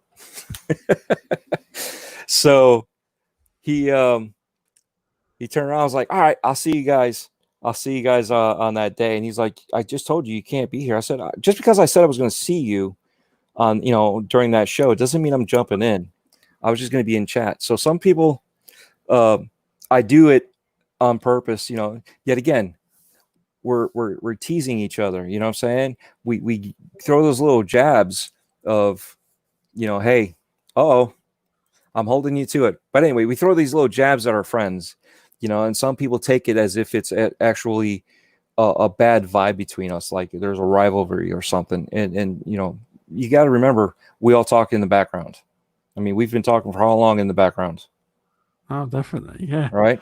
So before we move on, I got something for you. Mr. Tushy announced 20. I'm looking. 20. I'm looking. It says 19. It says 20 right now. I'm looking at it. You might want to refresh it. I'm watching everybody pop out. Hurry up and fix it so they can pop back in. On my phone, it says 20. It says 19. Let's have a look. Oh, you just said 20. You just busted yourself. Do I need to send a picture of it? I'll screenshot it right now and send it to you. I'll look now. No, it still says 19. Are you serious? I'm on the website now. It says 19. Everyone's saying it's 20. Everybody's saying it's 20. They're seeing what I'm seeing here. I'm going to screenshot it. So that way, I'm just not, it's both of us on there. And I'm not making it up. You can honestly believe what they're saying. They are saying the God's honest truth. Where are you at? Where are you at? There you are. There you go. Mass Mayhem's just sent me it. He did? Okay. 20. See, it says it right there. Come on, someone give him 21. Hurry up. Let's get that 21 going. Let's have a look. And I want to hear the whole thing. You can't just fumble it.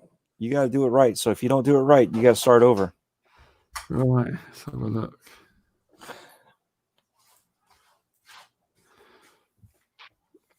Welcome, Ben Dude. You got 2 pictures to prove. Battletoads! All right. Was that good enough, guys? Y'all like that? Was that enough, or does he need to growl it more? Waiting for them to respond. LOL. Okay. That doesn't. One more. Louder. Yeah. What? Yeah.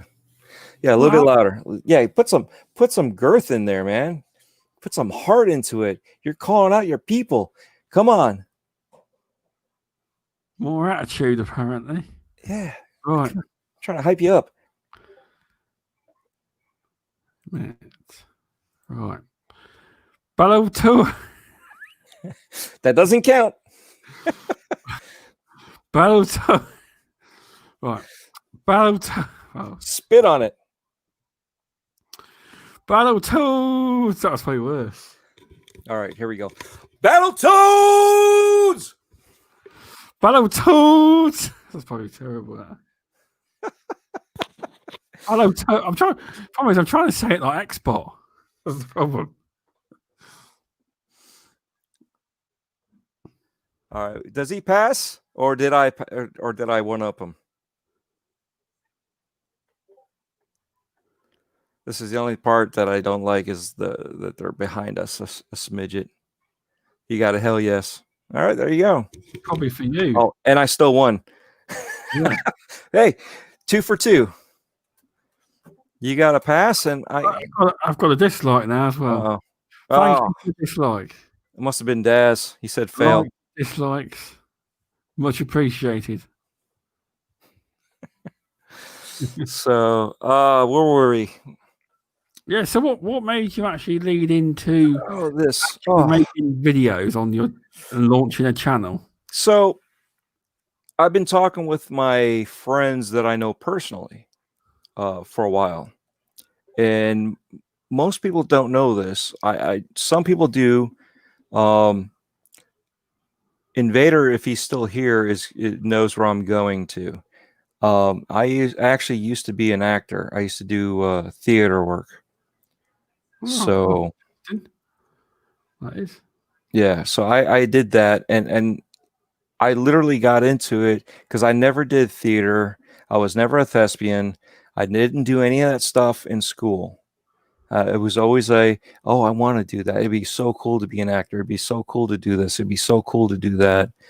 And I was actually dancing at clubs. You know, we go to techno places, we'd go to country places, and then a friend of mine started, doing some country. I want to say it's West Coast. It's either East Coast swing or West Coast swing. One of them is literally a line walking around, and another one's like doing tricks and stuff. Where like think of it as the 1940s swing dance. Okay. So we started doing that, and then they opened up a club around us, and this is when swing kids came out and swing became popular. So we started learning all this stuff. We were self-teaching each other. You know, he had his girlfriend, so we'd meet up with her friends, and the two of us would be practicing with these girls all over the place, doing these moves and stuff. So we started, I started learning more of the country steps, and I called myself a street dancer because it's just I wasn't on. My footwork was nowhere on, but I was in place. I was where I needed to be. You drop a couple girls a couple times and people stop dancing with you. So you learn that if you want to be hanging around these girls, you better know what you're doing. So we started doing tricks. Well, the club opened up that was doing the 1940s stuff. So we started going there, and we started, learning more and more of the tricks from there. And then we started going back and forth between the clubs, and people were like noticing us because we were doing all these tricks that the other club was doing, and they had never seen this stuff before. So we're in the 40s. You're over exasperating some of the moves. When you're spinning a girl in country, you spin her tight. When you spin her in the 40s swing, it's wide. You take your arm all the way wide and spin them around. So yes, I do know that.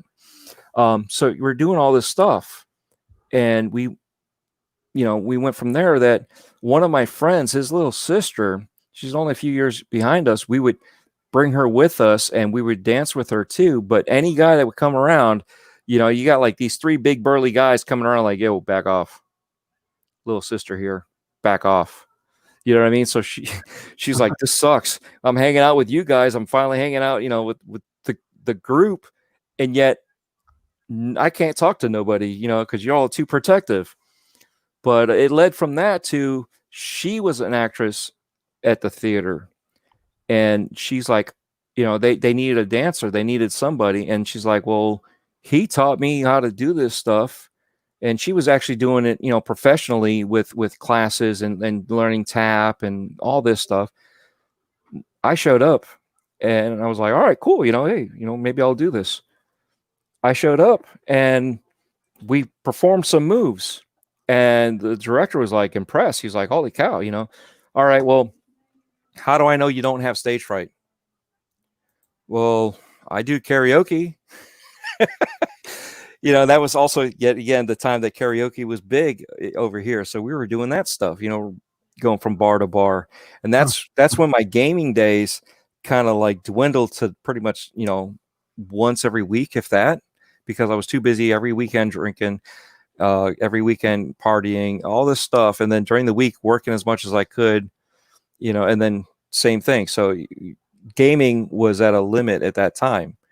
But you know, started, and that's how I got into theater. And the next thing I know, the studio that worked with the theater for their tap dancers to practice at and doing some of the choreography, they were going over there.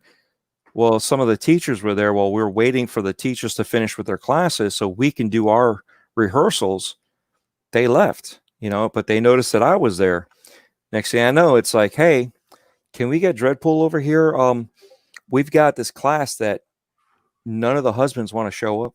Maybe we can get him over here and maybe, you know, incentivize the husbands to show up.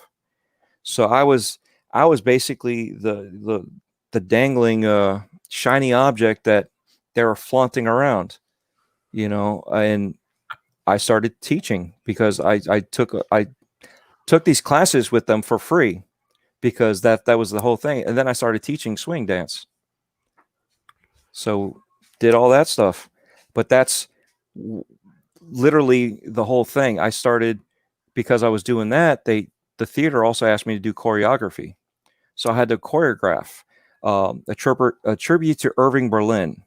I had to choreograph Red Hot Ragtime. So there's a few of the tribute to Irving Berlin. About 3/4 of that was my choreography. Red Hot Ragtime, I had about a third of choreography that I did, and that, you know, but that was the incentive. You know what I mean? That was the whole thing. It was like I was doing this stuff, so I'm telling my friends, you know, full circle now, we should do YouTube videos. We should do this. This is when YouTube first started up. So Gigolo Dread. I need to stop reading these comments. They're funny as hell. But yet again, you know, this is stuff that you guys don't see, you know, and this is a, you know, an interview. So, you know, I'm opening up, you know, most people don't want you to know who they are. You know, I am who I am, and this is part of my history. This is how I got here. So on you know, to some people, they might, you know, they want to hide behind a keyboard. I don't hide because I'm me. You know what I mean? I don't sit there and be like, "Oh, you suck, you little blah blah blah blah blah." No, that's not me. This is me. You know what I mean? So this is where I came from. This is how I got here, because of that drive and not knowing how to do it, not knowing how to do all this stuff. Okay, so I still had no idea how to do all this stuff, what to do, and it was always oh, I need to have this special equipment, I need to have that special equipment. You know what I mean? So there was always something that held me back because I had no idea. You know, and some people like me, that when you have no idea, you have to figure it out, and until you take that step to figure it out, you're stuck there. You know, and my reasoning to be stuck was my own fault. I was relying on my friends. I was relying on them to help and do stuff too. You know, I'm coming up with the ideas. I want to do this. I'm going to do that. This is what we should do. This is where we need to go. We need to come up with all this gear to do all this. Nothing ever happened. You know what I mean? So, you know, it's just one of those times that you sit there, and this is where, you know, it would have been nice to have that guy saying, you know what, no, you don't need this, just do this, just at least step out and try it like this, just use your phone, Use whatever you have. Just do something. If you want to do this, do that. I didn't have that. I didn't know who to turn to because I wasn't part of this community at that time. And then I found a particular well-known creator, and that was because I was looking for, yet again, like-minded individuals and more on what was going on with news with Xbox and Sony and to be more informed, because I was getting tired of the publications and their websites. I was looking for something more, and that's what got me there, was that creator. Don't follow that creator anymore because he's not the same person he used to be back when I found him. Okay, those of you who know. I wonder who you're about. Well, we'll leave it at that. But no, I'm joking. Yeah, but we found, I found a bigger community because of that creator. I found I actually decided to join Twitch, or not Twitch, Twitter, because of that creator. To be more in touch with the community. So because of all this stuff, it's one thing that leads to another. If it wasn't for that first step, of, hey, let's go to the club and dance with these girls, we wouldn't be here. You know what I mean? Because certain things get you to that point. I wasn't a thespian. That didn't get me where I needed to go, but I still got to where I needed to go because of the other choices that I made. You know what I mean? You don't always make the right choice at the right time. And that also might have been what holds you back. If you make the wrong choice, because at that time, it might have been the right choice, but it didn't lead you down the proper path. So that's why, yet again, we need to, support each other, help each other out, push, to do more. Definitely. Well, yeah, no, thanks for that insight. I mean, when I asked you that question, I really wasn't expecting that answer, but it's a very interesting answer, that is, and thanks for sharing that story with us. Not a problem. Like I said, I am me. I do try to hide some of my personal life because, the privacy issue. My wife does not want to be famous. Wife. Daz, thespian. It's a theater person. Thespian. Wrong word. What's going on, Z Black? So, welcome, Fastback. Welcome, Z Black. Hey. How you doing? Hey, Fastback.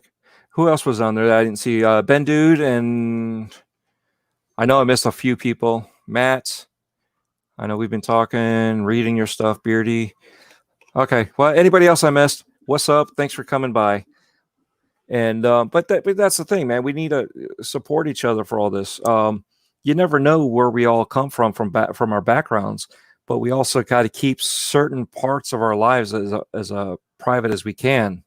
They didn't ask for it, so why? You know what I mean? So unless they want to be part of it, then cool. But certain part of it, we need to keep away from the public because we know how the public can be. Exactly. I mean, the thing is, it's like you say about supporting. Now that's why I think this Gamers Guild. Have you heard of it? Support and be supported. I think that's so important. Oh, something with 4. Yeah, maybe. I don't know. J, graphic card, NLG, TXR, 4 guys. No, I haven't heard of it. No. Yes, that's very important. We need more. We need them to grow, and we need them to expand. Also, we need to get more creators on board with them too. But that's not my call. But that is, yet again, that's their call. That's their thing. But I do believe in it, and we all start from nothing. How we got here is we all have our own little journey. We all have our own reasons for being here. But at the same time, let's not be greedy. This world's big enough. Let's spread around. Let's help each other out. There's plenty of people that are growing up that are getting into this stuff that haven't heard of any of this. So to have the people that have been here around for a while that have been through a lot of this can help them out, and that's the beauty of all this stuff is, grow the family. Okay. Not every family is going to have everything perfect. There's always a black sheep in the family or two. Okay. But this community needs to be more of a family, and that's kind of where I'm pushing all this stuff. We need to, it's not just support, and I'm trying to be a little bit more responsiveness, because it's one thing to show up in everybody's channel and say hi. How many times I've seen people get in and then you go type, hey, how's it going? And you're like, where did they go? They just stopped in. It's like, all right, are you listening? Sometimes I see a lot of the shows. I mean, I watch weekly. I watch TXR. I watch NLG. I watch Four Guys for Quarters and Retros, and I was on Retros last week as well. And I do watch them all, but the problem is, because of the timings, I watch a lot of them obviously on demand, because a lot of these shows are on when I'm asleep, But I do try and be in the chat if I'm there live. But a lot of, if you said hi to me and it's a late show, chances are I've probably fell asleep. Right, but that's the thing. It's I look at it as long as you stopped in, it was cool. But did you just stop in to say hi and be seen and then walk away? No. Not you per se, but the person. Because I do that sometimes too. I'll say hi and then I'll set my phone down. I'm still listening. Okay, I'm actively listening, but I'm not actively participating in the chat because I may be en route somewhere, or I might be, hands full working on something. You know what I'm saying? So there's a lot of things that and that's why I don't fault anybody for stopping in and saying hi. And this is where I'm trying to improve also, is I'm trying to go back, not only hitting the like button, not only sharing, and I know I'm not hitting it every single, or I'm hitting the like button as much as I can. I'm not sharing every single time. It's not always easy, but I'm also trying to make a conscious effort to go back and give a critique, at least, of saying, hey, this was a great show. This was a great video. Hey, you got somebody on here. It was cool to see this person, put a little bit more interaction in the comments after the show, because sometimes, like you said, I can't listen to that show live, or I'll miss half of the show because I'm still sleeping. And then when I wake up, Retro Renegades, for an example, they start before I even wake up, and I've only had a couple hours sleep, and here they are starting, and I'm like, I have to purposely be home early so I can go to sleep early so I can get up later. But that doesn't happen when you work 16-hour days. So when you have those kind of days, you can't do that, but you still try to support. So you sit there and you pop it on, you listen to it, you like it, and then towards the end, you make sure before you forget and move on to the next video, you pop in and say, hey, that was a great show. Try to make sure they know that you listened, and respond with a comment about something that they were talking about or playing or something. You know what I mean? Something that was part of the show, to show that you were there and you did support them. You are right. I think I always comment, but I probably should do that. Comment more about a subject that was in the podcast to show that I actually did listen, because I do, but I always put like, great show, guys. I mean, I'm sure a lot of people put that, but you are right. It'd probably be better if I talk about a subject that was in the show. It probably is a lot better. I'll do that for now. It's a little bit better because it helps the interaction, because it helps the creator have an interaction there. Well, it also helps the algorithm for YouTube. So it helps the creator, because now you've created an interaction where they're like, thanks, I'm glad you enjoyed it. And then you can go back. It was like, hey, no problem. Or you can go back and forth over commentary that happened in the show. And that interaction actually helps out that creator more, because they are interacting with you and you are interacting with them. And this is after the show. So there's a lot more stuff. We interact with each other on Twitter, but that does them no good for their video they just posted, even if it's a live stream. It does them no good for that video. So if you're trying to help a creator out, you need to be a little bit more thoughtful, because I can listen to it. I was an active listener. Okay, but that's it. But if I didn't hit the like button or even a dislike, right? If I didn't do any of that stuff, it doesn't help out the creator. If I didn't comment, then the creator has no one to talk to. Okay. At the same time, like I said, you start a conversation. They come back with it. You can even ask them a question. It doesn't always have to be this or that. I mean, I've done the thumbs up before. I am in a hurry, and it's like, all right, well, as long as I say something, at least this way, if I don't come back, then I won't say anything. But if I say something now, at least they'll get a couple thumbs up or a great show. At least they get that. You know what I'm saying? But when you put more effort into it and you have the opportunity, definitely do it. It helps them. And that's one of the things that, like I said, you going and sharing it on Twitter, great, no problem. But it only helped them get more viewers, or a chance to have an opportunity for more viewers outside of YouTube to come across it. So it's an outside source coming in. So they'll see that. That's great. But that interaction, in the same time, you go to somebody else's video that you've never seen before, give them some interaction, because they might be looking at you too, going, hey, this person seems, a little bit knowledgeable. Who are they? Why are they talking about this with me? I understand that they watched the video, which is great, and like, I'm sure you're appreciative just as I am. If anybody watches even for a minute, Oh, definitely. Yeah. It's awesome. It's an awesome feeling that they took the time just to see what you had. Even if it wasn't for them, they took the time to see. So I appreciate the fact that even that minute out of their life, they spent it for something that I thought was important to put out there. So something like that is great. But at the same time, I might be going back and seeing who they are. Wait a minute. Battletoads! There you go. What's going on, Xbot? You missed mine earlier. You'll have to play it back, and you can hear how bad I was. Probably awful. I actually DM'd him as well, tell him I was. There was a big challenge going on, 20 likes to do it. And it's probably a crap effort again. It was better than the couple of stutters you had out there. Yeah, it was definitely better. You just have to do it more. See? Oh, I got to do another. I better see 25 likes. You want me to do another? Yes. Xbot is a Dreadite, and I'm an Xbot-er, I guess.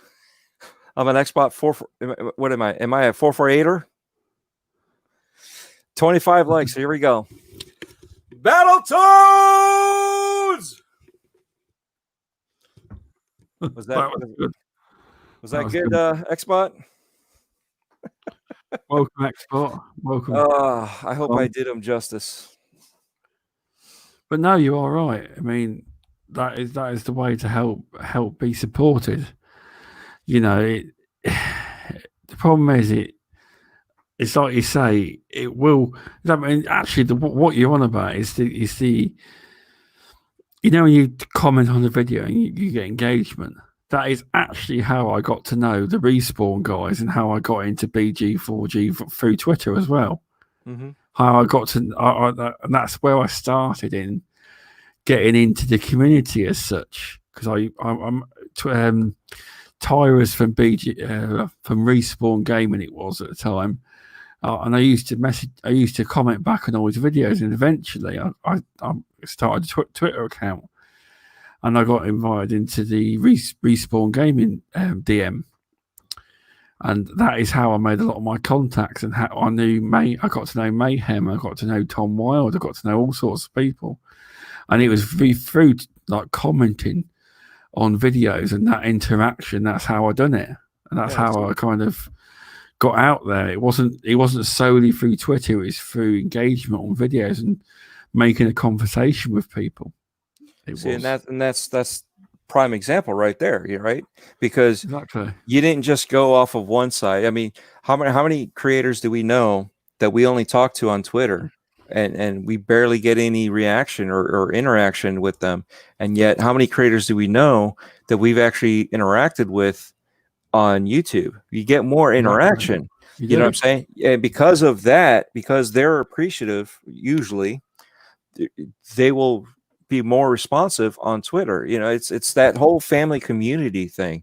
You know, the more interaction. I mean, yeah, I can't talk to every follower that I follow or every follower that follows me. There's no way. You know, and you're talking. I'm not even a pebble. I'm not even a speck of sand. You know, I'm barely even a molecule compared to these other people. I'm nothing. You know, but I'm trying to create something more. I'm trying to help develop a family, a community that is welcoming. I mean, you want to have. I mean, how many people do we have? Mostly everybody's guys, right? Everybody, we're all bros. It's all cool, but I try to also welcome a lot of the females. You know what I'm saying? Because sometimes we get along and we forget, so that some of our female friends and we just bro talk everybody and they get offended. So Exactly. You mean. and it's unfortunate because then they start leaving. But yet when you find out that there's a girl gamer, you're like, yeah, that's cool. And then some people are like, oh, go back in the kitchen.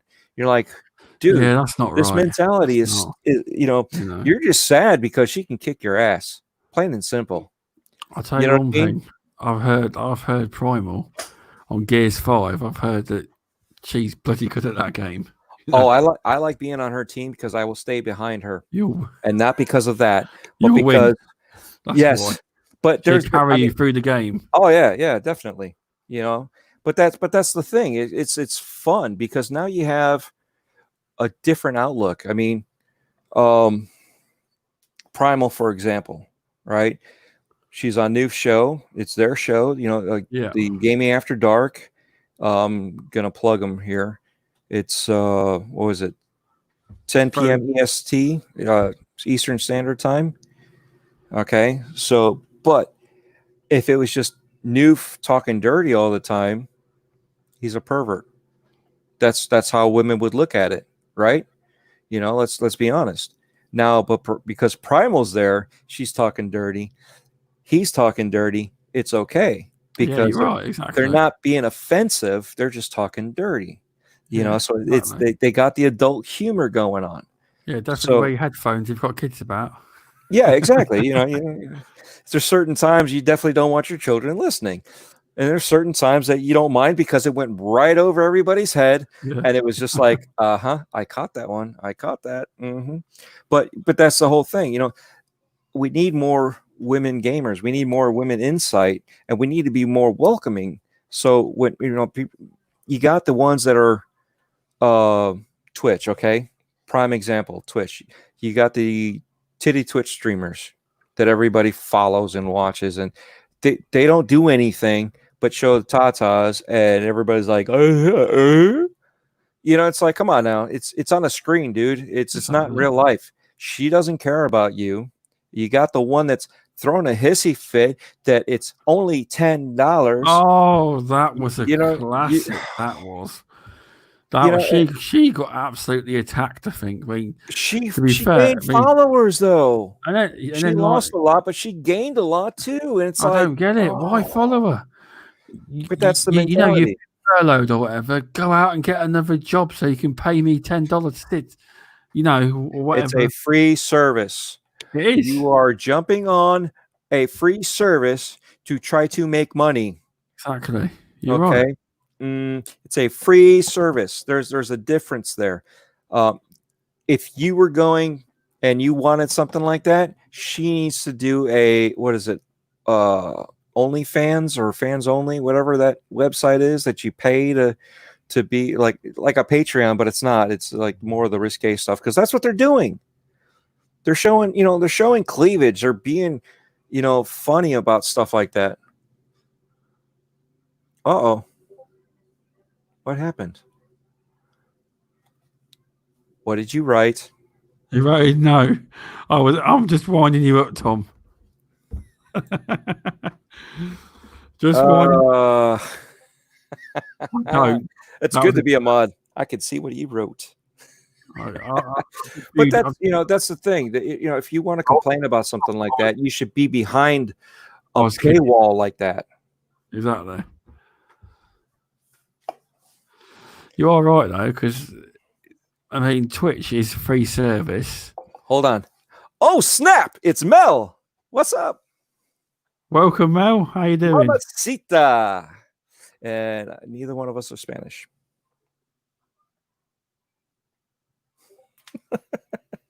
So anyway, but yeah, if you're going to do something like that, you should be behind a paywall and demanding something like that. You use prime example. Okay, we're using Twitter and we're using Twitch and we're using YouTube, right? We're using one to help out the other. So we're using Twitter to get people out there, the interaction out there when we're not doing a show or we don't have a video being posted. So we're using that to get the attention to be brought over. Same thing with Twitch. We're using Twitter to do that, to get your information over. But it's I know the M word right now is a bad one, but I'm going to say it. Mixer. Okay. Mixer. That was one of those other things. I was restreaming, okay, using an app service called Restream. So I can actually restream on Mixer, on Twitch, and YouTube at the same time.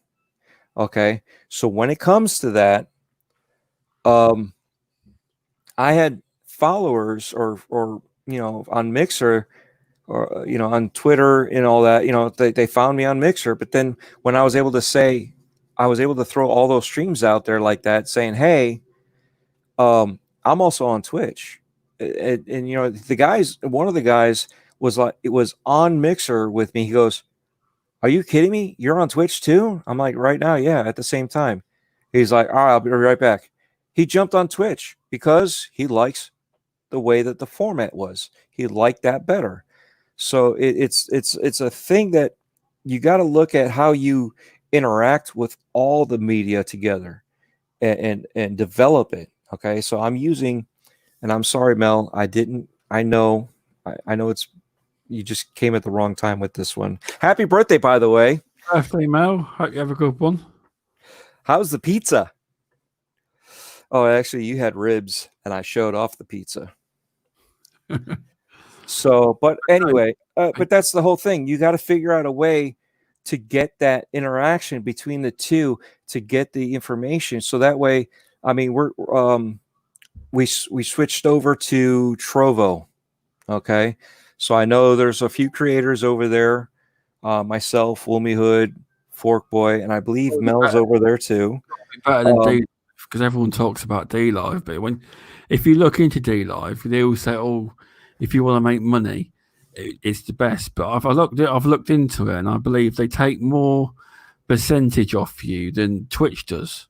It's a bit of a scam, D Live, from what I understand. Yes, I was in there for a bit. I haven't done anything because I wanted to see it and see how it operated. I haven't created anything over there, but that's the thing. It's like if you so you can get a sub button at 20 followers. Is that on Trovo? I believe so. Trovo right now, because it's in beta, has a lot less limitations right now because yet again it's still in beta. Is it open? I heard something on Xbox Beyond the Box. I could be wrong. You know stuff like this. Is that owned by Tencent? I don't know who owns Trovo. I did not look into it. They're a big outfit. They are. You know. Well, it might not be. That someone mentioned they heard it was owned by them. I do not know, actually. I didn't think to look up. As far as I knew, it was a upstart, and they were in beta, and they were small. And I was like, you know what? this is what it needs to be, because sometimes even a tiny giant, when they fall, something else will grow in its place. Exactly. Okay. Granted, I just made that up. I don't know where I got that from, but it came out of my head. Wow. Right out the mouth. Yeah. Wow. Wow. It is owned by Tencent now. I'm Is it? telling you, now they have got serious money. If they wanted to take Twitch on, they could. So basically, you're telling me, yeah, I'll leave it at that. I don't want to get you demonetized. I'll just keep it quiet. I'm So not monetized. no. That's where I was going. We'll probably get you knocked off. I don't want that. Okay. You don't want that country coming after you. Oh right. I know what country now. So anyway, but yeah, that's the thing. You need to figure out the way to make them mesh together, and the interaction within the community. I mean, we got old Snap Mel. It did. Has she ever been here before? In this podcast, no. Well, welcome. It's your first time. But drop a subscription if you feel like it. and it wasn't because of me. It was because of Xbot. Okay. And I don't know why Xbot was here. Oh, wait, he's a Dreadite. So yes, I'm going to take the credit for it. It was because of me. So, but no, but that's yet again, that's the whole thing. That's why we're networking. That's why we do all this to help each other out. We support each other. You can't look at all this and be like, all right, this is all I'm going to do. I'm just going to do this. Well, then you're not going to go anywhere, right? Mel's here, Xbot's here, Mass Mayhem's here, Dazzy's here, Indy's here. They do their own creation stuff. Why? Because you're doing it too, right? There's that mutual respect. We got Matt here. We got Talon here. Why? Because there's that respect there. You know what I'm saying? Oh, definitely. And that's the thing. When you act, depending on the people, when you act a certain way, you can push off people. Okay, but that also can attract a certain type of people. That negativity can attract something. So depending on what you're looking for, that's what you bring in. Okay. Your friends around you, when they're toxic and they're doing drugs, what happens? You end up doing drugs too. You end up falling into that stuff. If you don't go to the bar, you're not an alcoholic. You might be because you're still doing it at home, but you don't have that tendency to be spending it all the time, because now you have to get out of the house, go get the beer, come back, or the alcohol, whatever, and do all this stuff. You don't have that tendency to fall back into a trap. You have a tendency to fall into a different trap. You're amongst creators. What are you going to do? You're going to create. If you're what I mean? If you're amongst someone that's doing something like this, that's going to be the people that are pushing you. You know what I mean? And not in a pusher kind of way, but helping you to strive and be better. If they want you to be better at something stupid, hey, let's see if we can jump off this bridge. Then okay, well, what are the precautions? Well, we use a parachute. We do this. We do this. Okay, well, they're pushing you to jump off that bridge, but they're also the right people you want to jump off that bridge. You see? So there's that.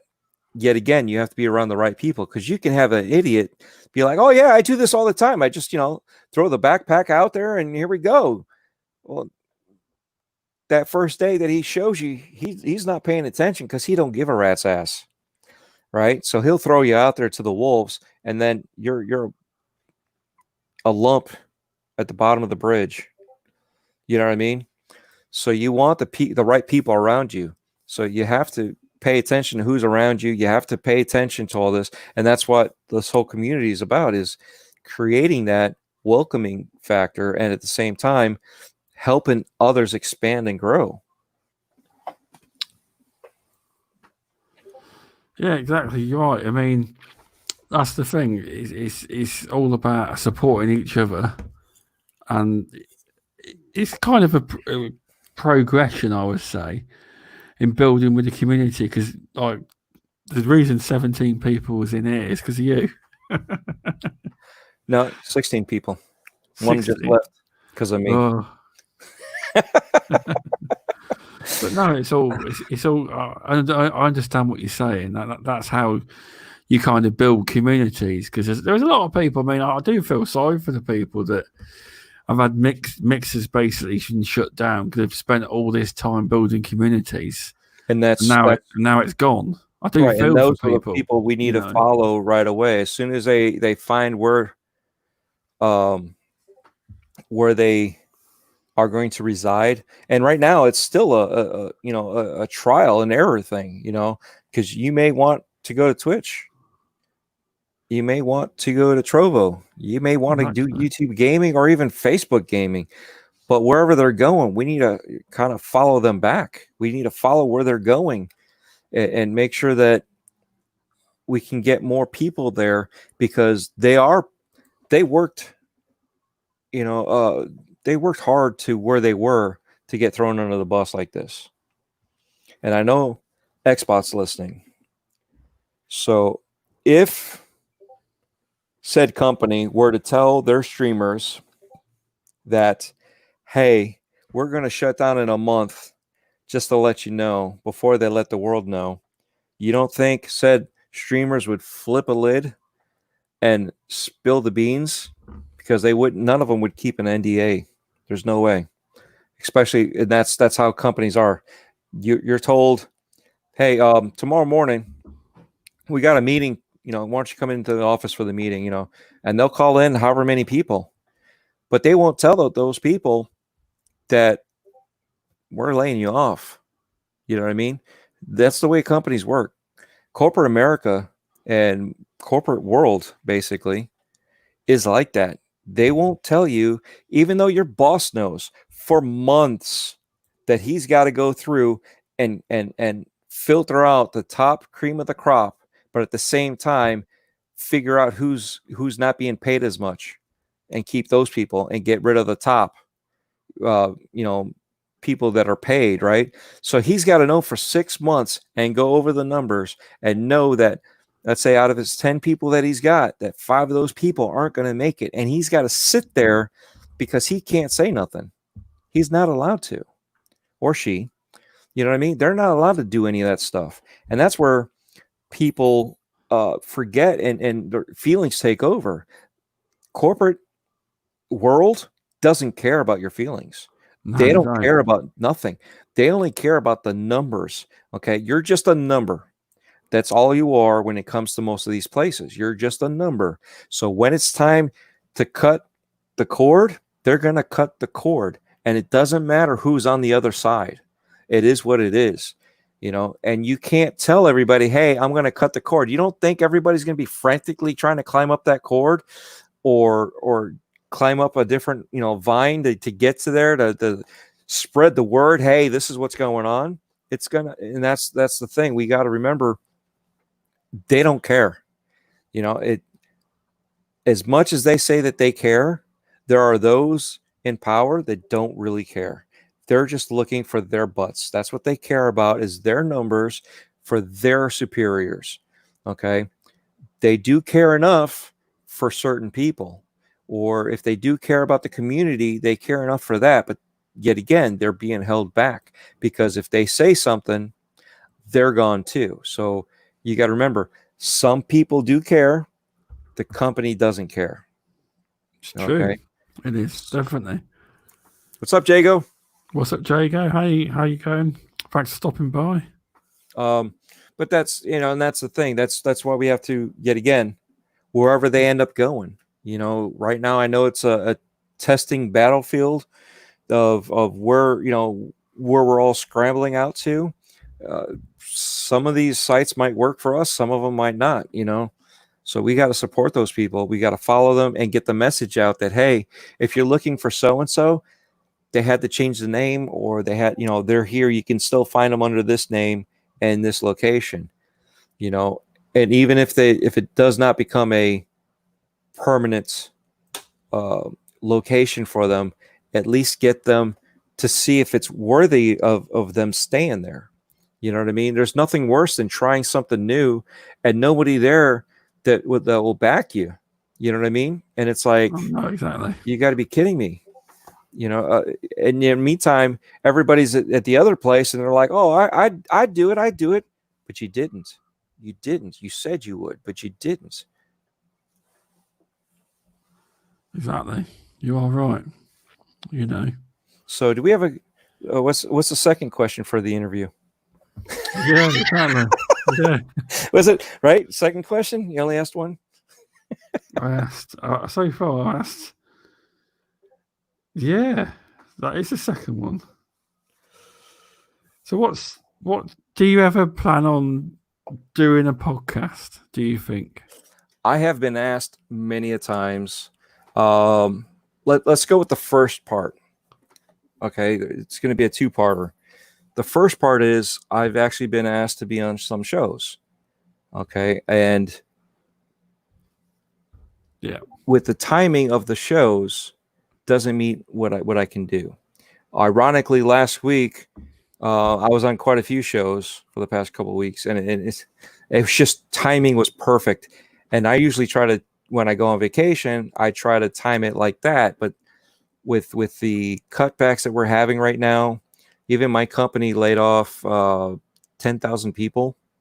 Wow! So, oh my goodness, that's terrible. That is right. So yeah, wow. I mean, we're all worried, but it is what it is. I mean, I'm in a better situation because as far as I know, I'm still working.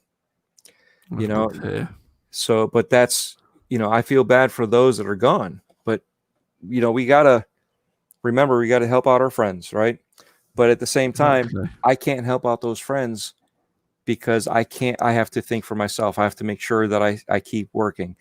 And as a panel member, it was an honor to be asked. Okay. There were some that were, checking the see if there was any interest in there. So I know there was no direct question, but I know where it was leading to, because okay. one of them, when I was asked, and I was like, oh, about the situation, next thing I know, somebody else is in that spot. So yet again, that tells me I was technically going to be asked because they were feeling out the question to see if there was even a worthy to even bother with me, and I was like, I can't do it. I'm sorry. Next thing I know, hey, we got a new panel member. Boom. There you go. It's like, oh, that's nice. I was happy for that person. But at the same time, everybody comes and goes. Some people fit right, some people don't. Would I have been a good fit? I don't know. And that's the beauty of people opening up to listen and saying, hey, I like your points. People respond to you well. Let's try you out. So it's not just, you're doing a guest appearance, but after so many, you kind of get a feel for it, so sometimes, yeah, it'd be great to be on there, but no, you can't do it. Now, here's the other thing. Part two of it, I was asked many a times if I had my own show. If I had anything that I was going to do on my own, or if I was going to do something with somebody else, if I was going to start something. I was even told you should. And I was like, thank you. But at the same time, it's one thing when you're a guest or part of a panel that you're talking with somebody, with a group about topics. It's another thing to be in charge of it.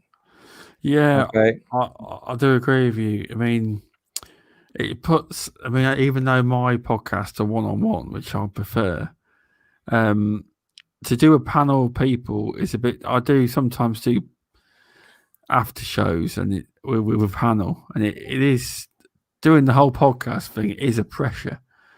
It's like, even though, say, for your situation, you've been on nearly everyone's podcast, and you're probably I said nearly have been. You've been on the Stubzcast now anyway, and TXR, which not many people can get invited on. Well done on that. Oh, thank you. That was definitely a fluke. Was that a bucket list? That was one of the bucket lists. Next podcast was the bucket list too, so I was shocked for that one. That was a funny one too, because after I did it, that's all I heard from the guys. Well, why were we even here? It might as well just be his show. They were ragging on me. They were ragging on me. Yeah, I know. There has been certain guests on certain shows where sometimes there'll be 5 panel members and there'll be 2 panel members that won't shut up. Yes. I've been on a couple of those shows, and I know. Go ahead.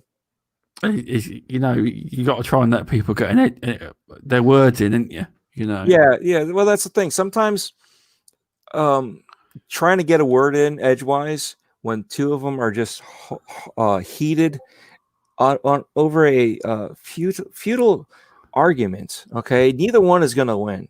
I know. Okay, neither one is going to win, but they're going to heartily fight tooth and nail to the death over their little points. Oh, and sometimes trying to step into that. One of the things I've learned in life is sometimes it's good to speak up, and sometimes it's good to shut up. Okay, when I've learned, and I've watched several guys do this before, and they've gone back and forth, going over their stuff, trying to prove their point, and instead I can say one name, but I'm not going to say. No. Yeah, no, let's not do that. But they validated the other person's point. You know what I'm saying? It's like, so there's no point in me stepping in to say you're wrong on this and you're wrong on that, because they both were coming in on one angle and they both ended up on the opposite side, and it's like, and they're still arguing. So there's times that you just learn to shut up and stay out of it. They will put their foot in their mouth. You don't need to do anything. They will do it on their own. Okay.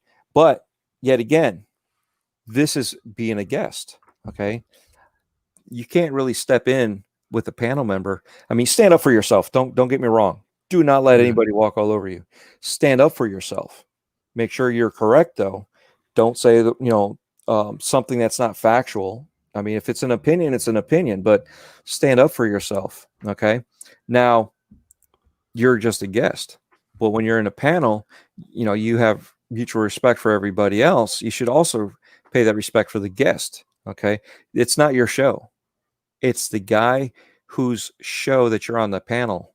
So you should also respect that guest coming in. You know what I'm saying? So there's that little respect thing coming around. Now here's the other beauty. Okay. Now when you're running the show, those panel members are a reflection of you. That guest is not really a reflection of you. Okay. That guest is a guest. They're a reflection of themselves. You brought them on because there was something interesting that you thought that they might be able to say that might help out your show. Okay. And it is a greedy thing, the way to look at it. But what are you doing? You're creating a show because you want your show to be good, right? So you're going to bring somebody that may be controversial. You're going to bring somebody that may be interesting. You're going to bring somebody in that will attract people. Okay. Toxic or not, it doesn't matter. You're bringing them in for a reason. Why? Because it's for you, to help you out. Okay. And it sounds bad, but that's what you have to do. You have to think of your show. If you don't do that, you have no show. At the same time, the guest needs to respect everybody else because they were asked to come on. So there's that hierarchy where you have the showrunner, the panel members, and the guest. But everybody needs to respect each other. And then you have a good show. But if you let your panel run away, and just trash each other, what kind of host is that? You let it. Right.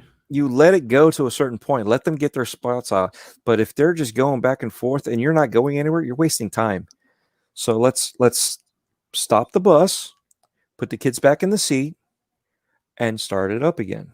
Let's reset and go back and forth. Because yet again, we've been, I'm sure I've been on some shows that I haven't said anything for 45 minutes because 2 of them just want to keep on bickering. Really? You need to point these shows out to me. Okay. I won't.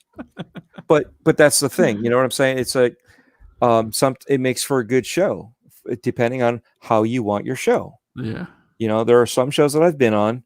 I'd say about 3 or 4 different shows that do this. They let it run its course before they step in. And that's the way they want to run their show, though. So I can't say I'm a guest. I'm nobody. It's their show. That's the way that they want to present themselves with their guests. That's fine. If that's the way they want to present themselves with their panel members, that's fine. That's their show. If they want to nickel and dime everybody and put everybody in check, then guess what? You're not going to have anybody coming back in. You can't run a strict organization because it's your show. There's certain, you got to figure out that happy medium where you let them run their course and then you reel them back in. So depending on your show, you might just let them run loose, let them run wild. That's how your show runs. Okay, cool. I got no problems with it. I can hold my own. I'll be there. You want a legitimate step-by-step handhold. Here's where we're going from A to B. That's fine too. I can hold my own there too. No problem. It just depends on the creator and how they want to do their show. It's just, you also got to remember there's other panel members that sometimes forget and they think they have free reign. And that's where, in my eyes, I see some panel members overstepping their bounds as if it's their show. You know what I mean? Yeah, I see what you mean. But that's my eyes. That's just me. I'm not calling anybody out. It's just the way I see it. And that's why I try to, yet again, it's my opinion. I try, that's their show. If that's the way they want to run it, that's fine. Not a big deal. Yeah, exactly. I mean, yeah, everyone runs their shows differently. And Indy, I'm not quite sure, but Dreadpool said he wanted to be the longest running Stubzcast. So I'm not sure how much longer Dreadpool wants to keep going. Oh, I can keep going. Daz knows. I was on with Xbox Pope and Masked Mayhem finished off the 6-hour show that I was on. The show actually cut off and we're still talking. I had no idea. And Mayhem told me that after this show, there was an after show in the Hangout and it lasted till about 4 a.m. Yes. So, yeah, Indy was there too. Yes, he was. Yeah. The majority of the Stubzcast guys were still there. So, but I mean, we even started early too, which was the funny part, because it wouldn't have been 6 hours had it not been that we started early, and yet YouTube shut down halfway through and we had no idea. And then, we just kept on going and going. And I was like, all right, cool. Well, there's no point in doing outros because apparently everybody's telling us that the show's over. We had no idea. Oh. We just kept on going. We just kept on talking. Hey, Smitty Smith. Welcome, Smitty Smith. But no, yeah. Also, how did you come up with your name, Dreadpool? Well, started off with Deadpool. Okay. Ever since I seen that comic, when it first popped up, I was like, holy cow. This is a character I can get into. This is awesome. So I tried to register it with an email, and it wouldn't work. Somebody already had it. Yeah, somebody already had it. So at that time, Judge Dredd was also big. So with part of it being part of my real name, part of it being Judge Dredd, part of it being Deadpool. So that is me since 1991. And I've had people try to tell me that I stole their name. And I'm like, 1991, dude, try again. I've had on Xbox Live, people try to pay me for the name because they wanted my name. And I'm like, no, it is my name. Chimichangas are the law. But that's, I've had it for that length of time, this whole time. I've been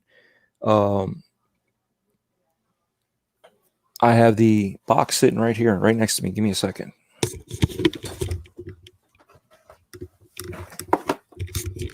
I've got this box. I know you all can't see it, and I'm not going to turn on the camera. I might be in my boxers, and I might not. You never know. But I'm going to open up this box. On the front of it, it's the green Xbox from the original Xbox, right? It's got the green logo with the green coming out where it splits open into an X. I have the new dimension of online gaming. Face Off, an exhilarating arena of unlimited gameplay. Xbox Live beta starter kit.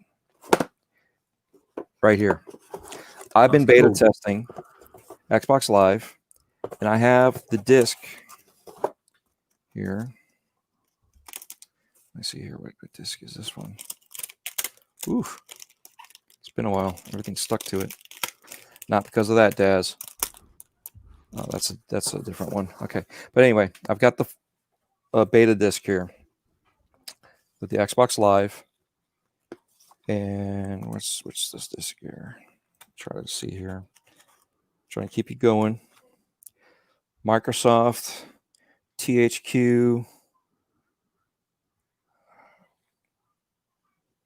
Some of the wording isn't really coming through with the mirroring. Turbo Studio, something like that. Well, it's definitely MotoGP. Yeah. So I have memorabilia there, big time. Yeah. I have the original Xbox Live disc that I would put in my console. Disc. Disc. An Xbox Live disc to make it work. Disc for the OG Xbox. I was a beta tester. Okay. Seeing if I have a date here for distribution in US. Yeah, there's no date, but anyway, I was not part of the first round of Xbox testers, Xbox Live testers. I was in the second batch. So I've been on the outside, other than actual Xbox. Do it. Yeah, I don't think so. On the outside of Microsoft employees, I am probably, I don't know how many people are still out there, but I'm in the second string of people that got to test those. So I got to test NFL Fever, which was awesome. My buddy's a Madden guy. I had him come over, and he was amazed with how good that game is. And I'm like, dude, this is just a beta test, and we're playing online. You know, that was the only way to play these games, was online. You couldn't just get the game and be like, ha, ha, ha, I got a game. They were only online, and it was only for that trial time. There was another one where you had 3 different creatures, cat, dog, whatever. I'm doing this all off of memory. I was hoping that I would have pictures or something to look at and names of the games. So we had that. We had and it was a questionnaire game type deal. It was a game show basically. Okay. And you were playing online with these game shows. We also there was what was the other game? I want to say Fusion Frenzy was the other beta that we were playing. So we got to play that. And yes, Mass Mayhem, it was around that time. I have 17 years on my Xbox gamer tag. So figure 17 years from now. And then come October, November, I'll be 18. Wow. My Xbox I didn't even have an Xbox. Drink. In the States, it'll be legal to drink. So, yeah, I mean, it's interesting. I've been around all this stuff. I mean, I remember back in the day when you had the little card for the Sega Genesis and hooked it up to your cable modem. Or not cable modem, but your cable. You know, there was a little modem that you popped into your Genesis, and you were able to play Sonic online. You know, I don't remember that either. You don't remember that? No. Yeah. What about Dreamcast? Do you remember? Do you know that it had a port that you can hook up phone line or an Ethernet cord? Oh yeah, I know. Dreamcast was online. But I didn't know about the Mega Drive. Yep. At least in the States. I'm assuming that you guys would have had it too, because if we had it, Japan had it, and I'd assume Europe would have it. That's an assumption. But at the same, but this is what we were doing. We were having fun. This is how I met some of my friends. Okay, this is in real life that people don't do anymore. Okay, we would sit there, and people had LAN parties, and I was like, dude, I'm not bringing my computer and my monitor. I don't know if you guys remember or even knew, there are some people that don't know how heavy a monitor is. Or how bloody heavy TVs were. It used to be backbreakers. TVs did. Yes. I tell you. Yes. And I imagine doing that at a LAN party. People would tear apart their PCs, chug them along somewhere, hook them back up, and then hopefully you can log into their the network. And somebody had to have something. And one of my friends happened upon a network switch. We didn't have to mess with it. It was unmanaged, and we were able to hook up. So we started hooking up Xboxes. And before all this happened, actually, backtracking, I was invited to a LAN party, and I told my friend, I ain't doing this, right? I said, I have an Xbox. My Xbox hooks up. We can play Halo. I said, at least we can play Halo. Excuse me. You look pretty. Go have fun. Can you say hi to everybody? Hi. Hello. That's my daughter. She's a pretty mermaid. So she's going to go get pictures done as a mermaid on the beach. Bless her. Yes, she just turned 7. And that reminds me, I have a video I need to finish. And yes, I have a video of her unboxing her controller for her birthday. Oh, quite interesting, that will. Yes. That's not like you, though. You're normally the advanced tech side, breaking it down. I did do the unboxing for Lifetime controllers. I won that. Forkboy had a competition. I ended up winning that, and I chose a horror controller layout. It was a whole bunch of old school horror fans, just Jason, Freddy, all those guys. But you had some other ones like so. What was the? I'm drawing a blank on the controller. What were the characters? I don't know right now. She don't remember. She's busy trying to get the little one off. But anyway, they I won it, and they had all this stuff. So we did the unboxing, and here I am talking, and everybody started commenting. Boy, for a deep voice, you got some dainty hands. And I believe Daz is one of them. So, it was my wife doing the unboxing in her hands. Okay. At one point in time, one of the unboxings I had, there was 3 little hands. My daughter stuck her hand in there too, and I was looking at the playback. I'm like, this is so funny. This is way too funny because there's 3 little hands in there. It's my wife's 2 hands and my daughter's hand as they're opening, reaching in and trying to grab for stuff. I think Indy said that too. Indy's always there too. He just said, "Forgot me again." LOL. Okay. Indy. The next thing I say, add Indy in there. Welcome, AP Cool J. Thanks for stopping by. Sweet. How you doing, brother? I haven't seen you in a bit. So back to the story. So we were doing all that, and that's got sidetracked. I got squirreled. That didn't help. But yeah, I do unboxings too. It's just very, very rare. And that was that's right. My daughter wanted to do an unboxing. She's like, "Oh, grab the and I only use my phone.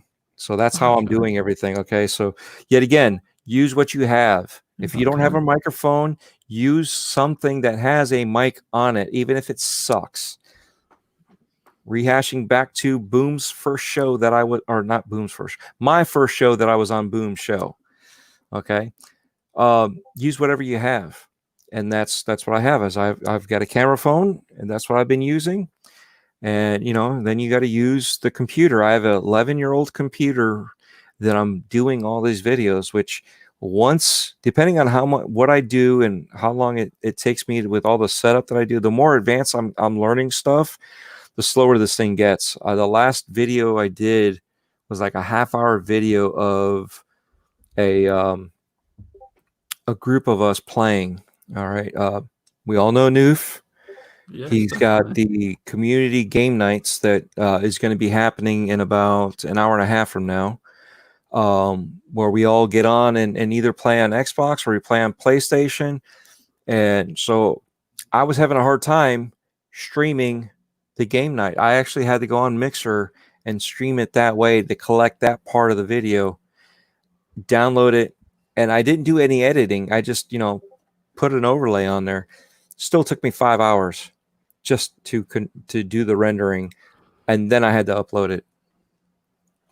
Wow. So yet again, I have an Use what 11-year-old you've got. PC, and I'm doing what I can with what I have. Exactly. I mean, your videos are very good. I mean, do you prefer that kind of stuff, or do you prefer breaking down the tech?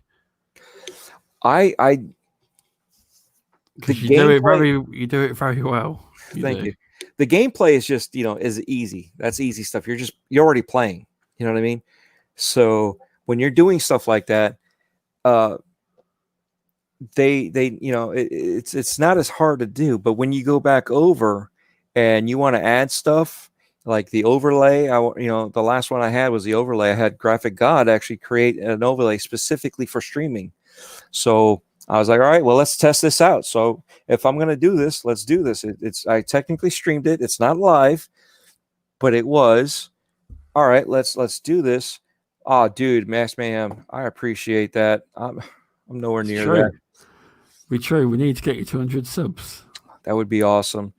I just got to earn it. That's all it is, And like I tell everybody, when they hit those milestones, well earned.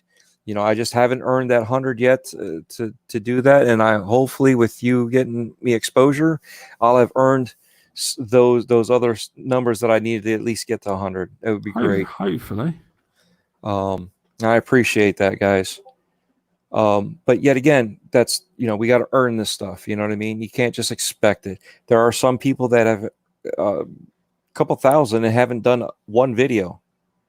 They earned it a different way. They didn't earn the subscription, but they earned it because they did other things. Okay, so you can't.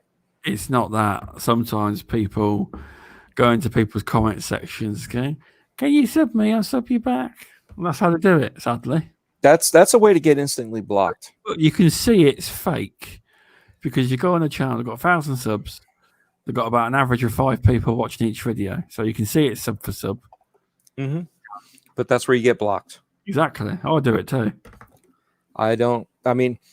Depending on who it is, if it's a cute little girl asking me to do check out this video, I usually don't, to be honest, because it's usually a troll. It's usually a bot or something. You know what I mean?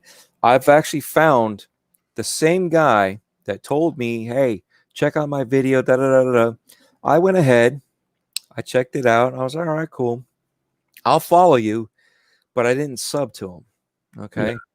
Months later, okay, this is the weird part. Months later, I get a friend request from this girl, cute looking girl. All right, cool, whatever.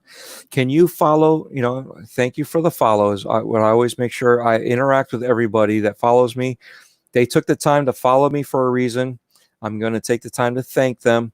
And usually I will look into their Twitter and see what they are, if they're a troll or a bot or something, and see if they're genuine. All right. So sometimes, even if they only have 5 followers, we all started with nothing. Okay. So even if we started with nothing, somebody's got to give you a chance. So I don't do follow for follow, but I will give respect back. You gave me the respect to follow me. I will give the respect back to look in and see if I'm going to follow you. Okay, so that's not I'm not trying to do follow for follow, and I'm not trying to be like, oh, I'm better than you. No, it's not that. And this is why. This girl had like 3,000 followers. Oh, okay. Okay. And I was like, all right, well, she's been around. Okay, cool. And then shortly thereafter, I get, hey, can you follow my brother on his YouTube channel? Huh.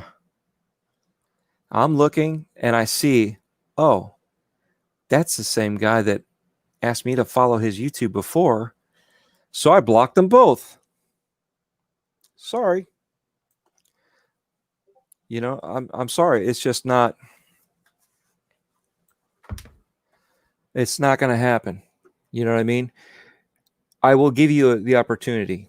But first thing you ask is that you want me to follow something or check something out.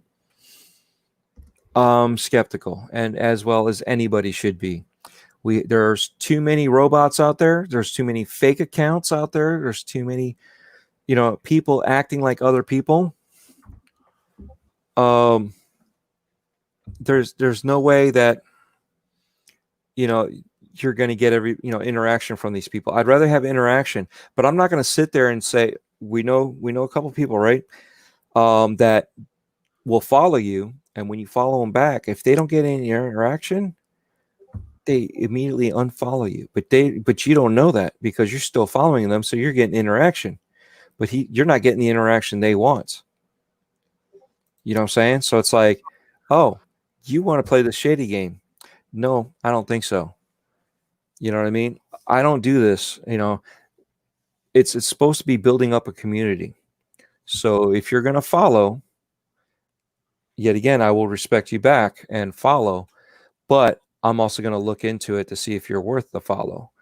Okay. Even if you only have 5 or 2 or 0 people, I'm going to see what have you been putting out there. What's going on? The link isn't working. Yeah, so it's my fault. I've corrected the description. Okay. The link's wrong. I've been corrected. I'm too busy talking. If you don't see my profile pic here, that is not me. Okay. I put my profile pic everywhere. So if you see me, if you see this, I'm trying to keep them all the same. Even my gamer tag on my Xbox has this profile pic now, because I know some people were like, is this you? And I'm like, all right, fine. I will switch that too. Hey, dealer, what's going on, brother? So, but that's the thing. Yes, you got to give everybody respect like that. You know what I'm saying? But if you see that they're doing all this, they're catfishing you. Okay, don't fall for that. Okay, block them, report them if you find out that they're doing something that they shouldn't be doing. But don't go, cancel culture on them and looking for something all the way 3 years ago. Screw that. If you don't see something right away, just block it. If you see something that's wrong because they're toxic and they're being racist or they're being whatever, go ahead and report that and move on. Block them after that. Move on. Get them out of your life. But, make sure that you make it aware, because how many times have we seen, even in the YouTube comments, hey, what was that one? I like your video, or you want to sub or something. I forgot what it was, but do you want to be buddies, or do you want to be friends? Yeah, you want to be buddies, you want to be friends, stuff like that. That is a bot. Okay, those are hackers. Okay, even if it's not a real person behind there, it is a hack. Do not click on them. Do not open them up. Just go ahead and block them. Get rid of it right away. Get it off your back. Okay, do not even worry about it. I don't care how pretty that person might be. Move on. You don't want to lose what you've built over something stupid because you clicked something and didn't know that it was a setup. Okay, so do your research, but cover your back. Wow, you've done what you set out to achieve with this show. I did. Yes. Have I? I don't know. I think we still have another 20 minutes to go at least. 2 hours. minutes. You're now the longest Stubzcast to date. All right, yay! Let's keep going. Beating out provable sanity. So, what's your third question? Or wait, didn't we do the third question? It would be your fourth question. I think we've about run out now. We've covered nearly everything, really. Have I? Well, I don't think I have. No, probably not. I have not actually. There are certain people that I've been, and I'm going to set it up a little bit like this. It's going to be a teaser. I am working on a project. Okay. I am working on a project, and that is all I'm going to say. Ooh. So I got to get my ducks in a row. And once I get my ducks in a row, you will find out probably by surprise what this project is. Okay. Like I said, certain people already know about it. I've hit certain ones asking for information and ideas to bounce off of. And those that know, there are some that don't know anything. And it's just basic conversation and have no idea what I'm talking about. But those that know have gave me good feedback. And this is what I'm talking about. You know, when you don't know what to do, you don't know the steps you need to talk to these people. You need to talk to these creators that have been there before you. You know, mutual respect, right? So you throw the respect out for those people that are before you because they already been there, done that. They've already screwed up everything. They've already figured out their formula that works for them. So it might not work for you, but learn from them. Okay. So when you go in there and you learn from these people, then you can have an interaction because there's a mutual respect. They know that you're not trying to steal anything from them, even though you couldn't. But at the same time, there's always that fear that they're going to try to, you know, not saying everybody has it. There are some people that have that fear. So they will try to sabotage you. Okay.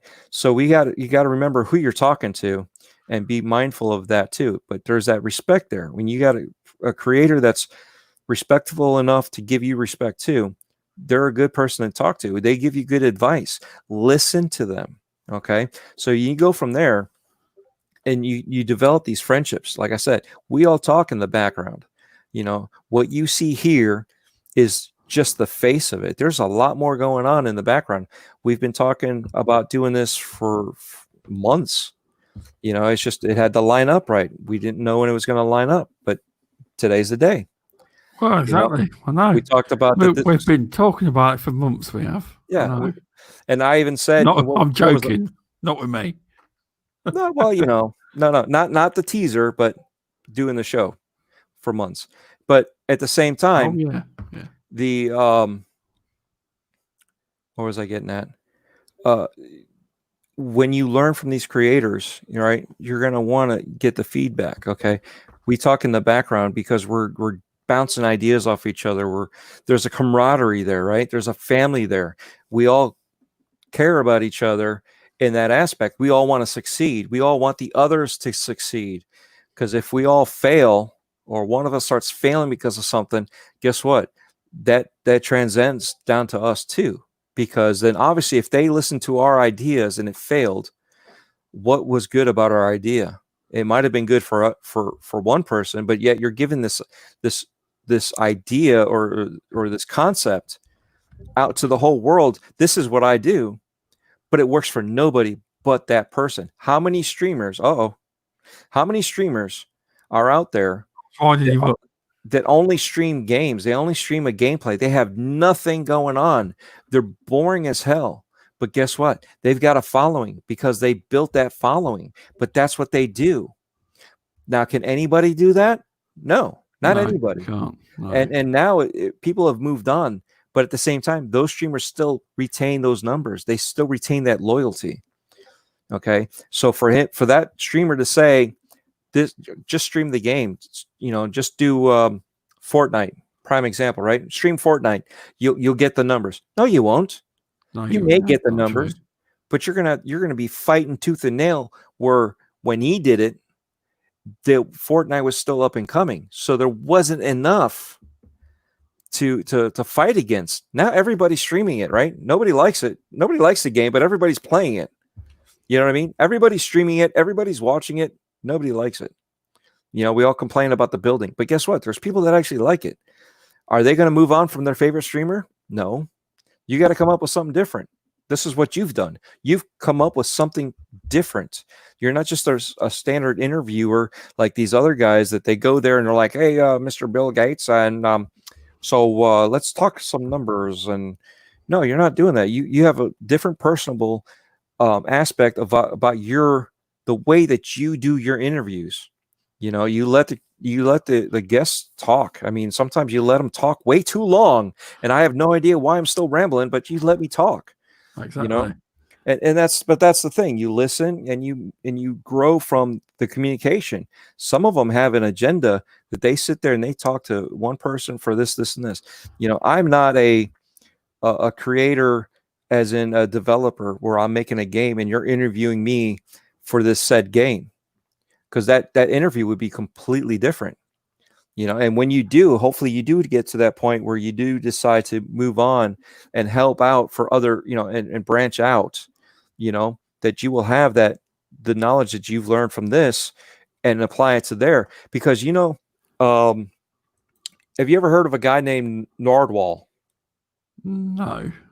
Okay. This guy is a kooky cat. Okay. He, at the end of his interviews, he sits there for a pose and poses for a picture. He's doing a video interview. He poses for a picture and he sits there for like 5 minutes, not moving, which makes the person he interviewed very, very uncomfortable because they don't know what the hell's going on. It's like, okay, we pose for the picture and we're still here. What's going on? Okay. Check him out. This guy is really cool. He knows his stuff. He finds rappers, okay? And I'm talking about rappers as in the music, okay? Not candy rappers. Rappers, Yeah. okay? He finds out what their childhood favorites potato chips are, or where they hung out when they were kids, or before they were who they were. Okay, he finds out all this information, blows their mind, freaks them out. He's messed with Henry Rollins many a times. Like the first time Henry Rollins was like, I don't know what the hell this guy is. I don't know what the hell he's doing, but he's coming up with off the wall stuff that nobody asks. Snoop Dogg loves getting interviewed by this guy. Okay, so there's that thing. He's totally different. He's wacky. He wears this old style golf cap.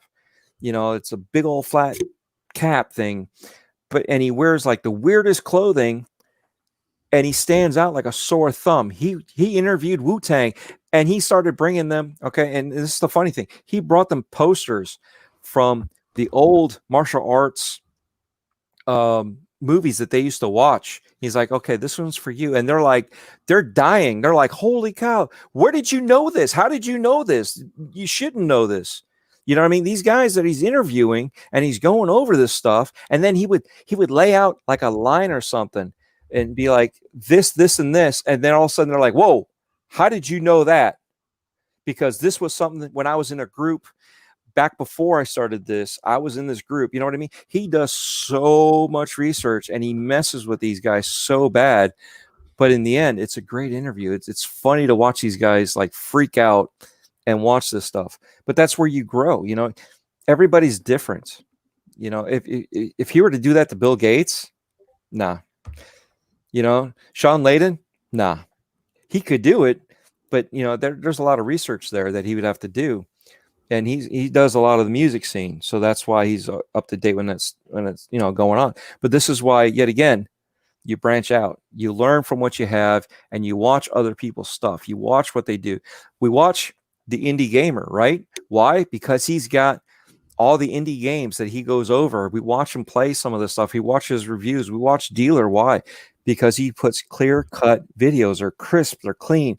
They're informative, right? Daz, he's got the greatest videos out there when he's talking about his racers. You know, everybody has their own unique style. Exactly. You're right. Make sure I want to see Indie Gamer make sure that he acknowledges I put him in first before everybody. You know, exactly. So, but yeah, you know, and that's where you have to learn from creators. It doesn't work for everybody. Could you imagine doing that on a podcast? It wouldn't work. Even if you No. did have it with a live stream, it would not work. You know what I mean? No, cams don't have that same thing as if you were in real life. So stuff like, you have to find that niche. You have to find a way to incorporate it into what you do and expand on it too. You see, and that's the thing with music. How many bands have we liked and love those bands? And then at the same time, when they come out with the next album, you're like, this album sucks. This isn't my band. My band was this. What's going on here? It's a progression. They can't put out the same album. You're going to be bored with it. Oh, no, All right, wait a please, minute. Wait a minute, AP Cool J. Did you just say it's almost 2 a.m. in the UK? I'm in the UK and it's 8 minutes to midnight. So where have you got 2 a.m. from? I was going to say 11:52. Well, 1 + 1 is 2, right? So there you go. Hey, sometimes when you do get drowsy like that, you start, your brain does other things. But thanks for stopping by, AP Cool J. Yeah, thanks for stopping by. I appreciate, and we'll get back on game again when we see you online, man. Just like everybody else in the chat, Indie Gamer included, Daz, we'll get online.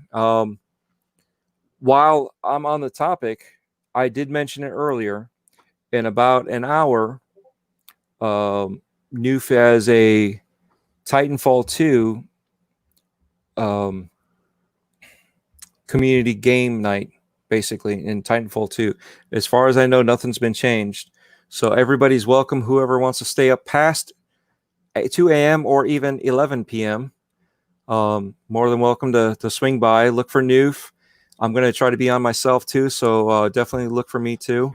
I don't know what the number is, but Noof has started a community game night, I guess, channel on Xbox.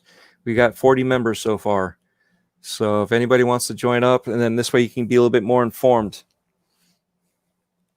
Oh, it's 7 o'clock? I thought it was 8 o'clock. See, this is why Matt's around. Matt's always got me back. So if I screw up, he calls me out. After we're done with the show, then you can go up and join Noof. We still got another. We at least got another 7 minutes, right? We're gonna hit the 3-hour mark. Oh, if you want to hit the 3-hour mark, you can. Don't sound so excited. Yes, it is usually 8. That's probably why my head was on 8. What else do you want to know about me? Do you want to know about the beard? Well, a lot of people ask about your beard. There's a lot of people jealous of your beard, especially Mr. Tucci. Oh, he doesn't have a bad beard himself. It's just not to the length yet. Some wives will let you do it, and some wives won't. He's just appeared in chat, Mr. Tucci has. Well, Mr. Tucci will be there, he said. See, so people are showing up. It's yet again. This is the other thing. We got to support our friends. We got to support our community members. I know this was a cheap plug for Noof's game night thing, but this is for the community. It's not just, he's not making any money off of this. This is a community thing, so we can all get together. We see these people in the chat, right? They're our friends. I consider them family and friends. So when I see chat, that they're not just a person, to me, that's just somebody chatting away. To me, I respect them because they are there to take the time to support you, and because I'm here, they're here to support me too. So yet again, even if it's only for a minute, I do question sometimes. Are you going to come back and support that person and give them the view that they need? I appreciate that it's only a minute, but I'm trying to make sure that creators that have me on for a guest spot to get the well-deserved view time. Okay, so I want to make sure that they get that. And these people, to me, yet again, they're my family. But yet we don't get a chance to talk, but in text. You know what I mean? We're typing away. We're looking down. We're typing away. We're looking down and listening to two other people or a panel talking, right? So we're listening to that, and we're trying to have a conversation with what's going on with what they're talking about, and at the same time with what's being texted. And sometimes those texts go back and forth. Sometimes they get heated, right? But when we get together and we're online, there is no, oh, well, it's a show and I'm just in the chat. You know, we're all equal. We're all playing together. You know, yes, somebody has to run even the group, right? There's got to be a leader in the group at some point in time. Nobody can be all followers. Somebody has to stand up and lead. So there's always that. But at the same time, everybody's equal to their input, you know? So, but yet we play with Mr. Tushi. What wasn't it if I recall, no, it was Basha, right? It was Basha. Sorry. I'm trying to remember all the guys because we've played several times and it's been a while. Titanfall 2 tonight. Yes, Titanfall 2. Get that thing loaded up, get it all updated. But we got 5 minutes left, less than. But what I'm getting at is we all get the chance to play, and we all play in different games.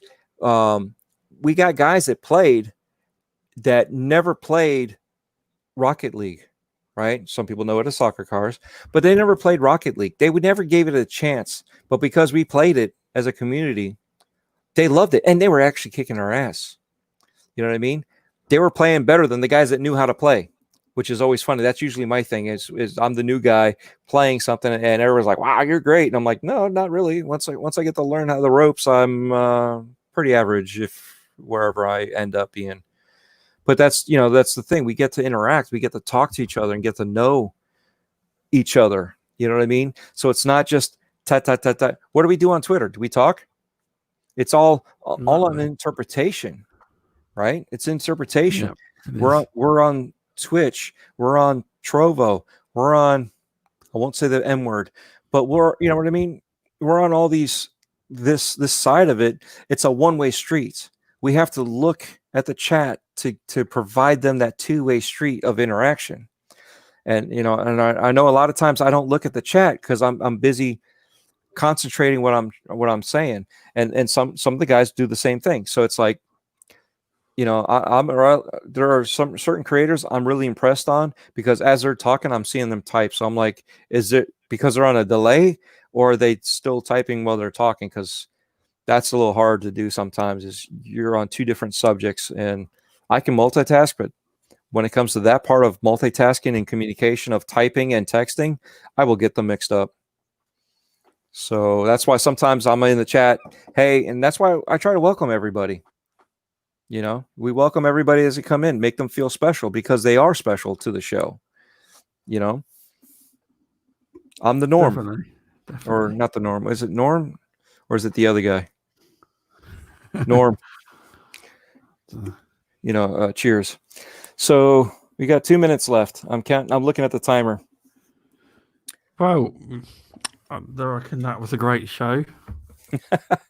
Yes. I reckon that was a good show. I am so happy y'all stuck around.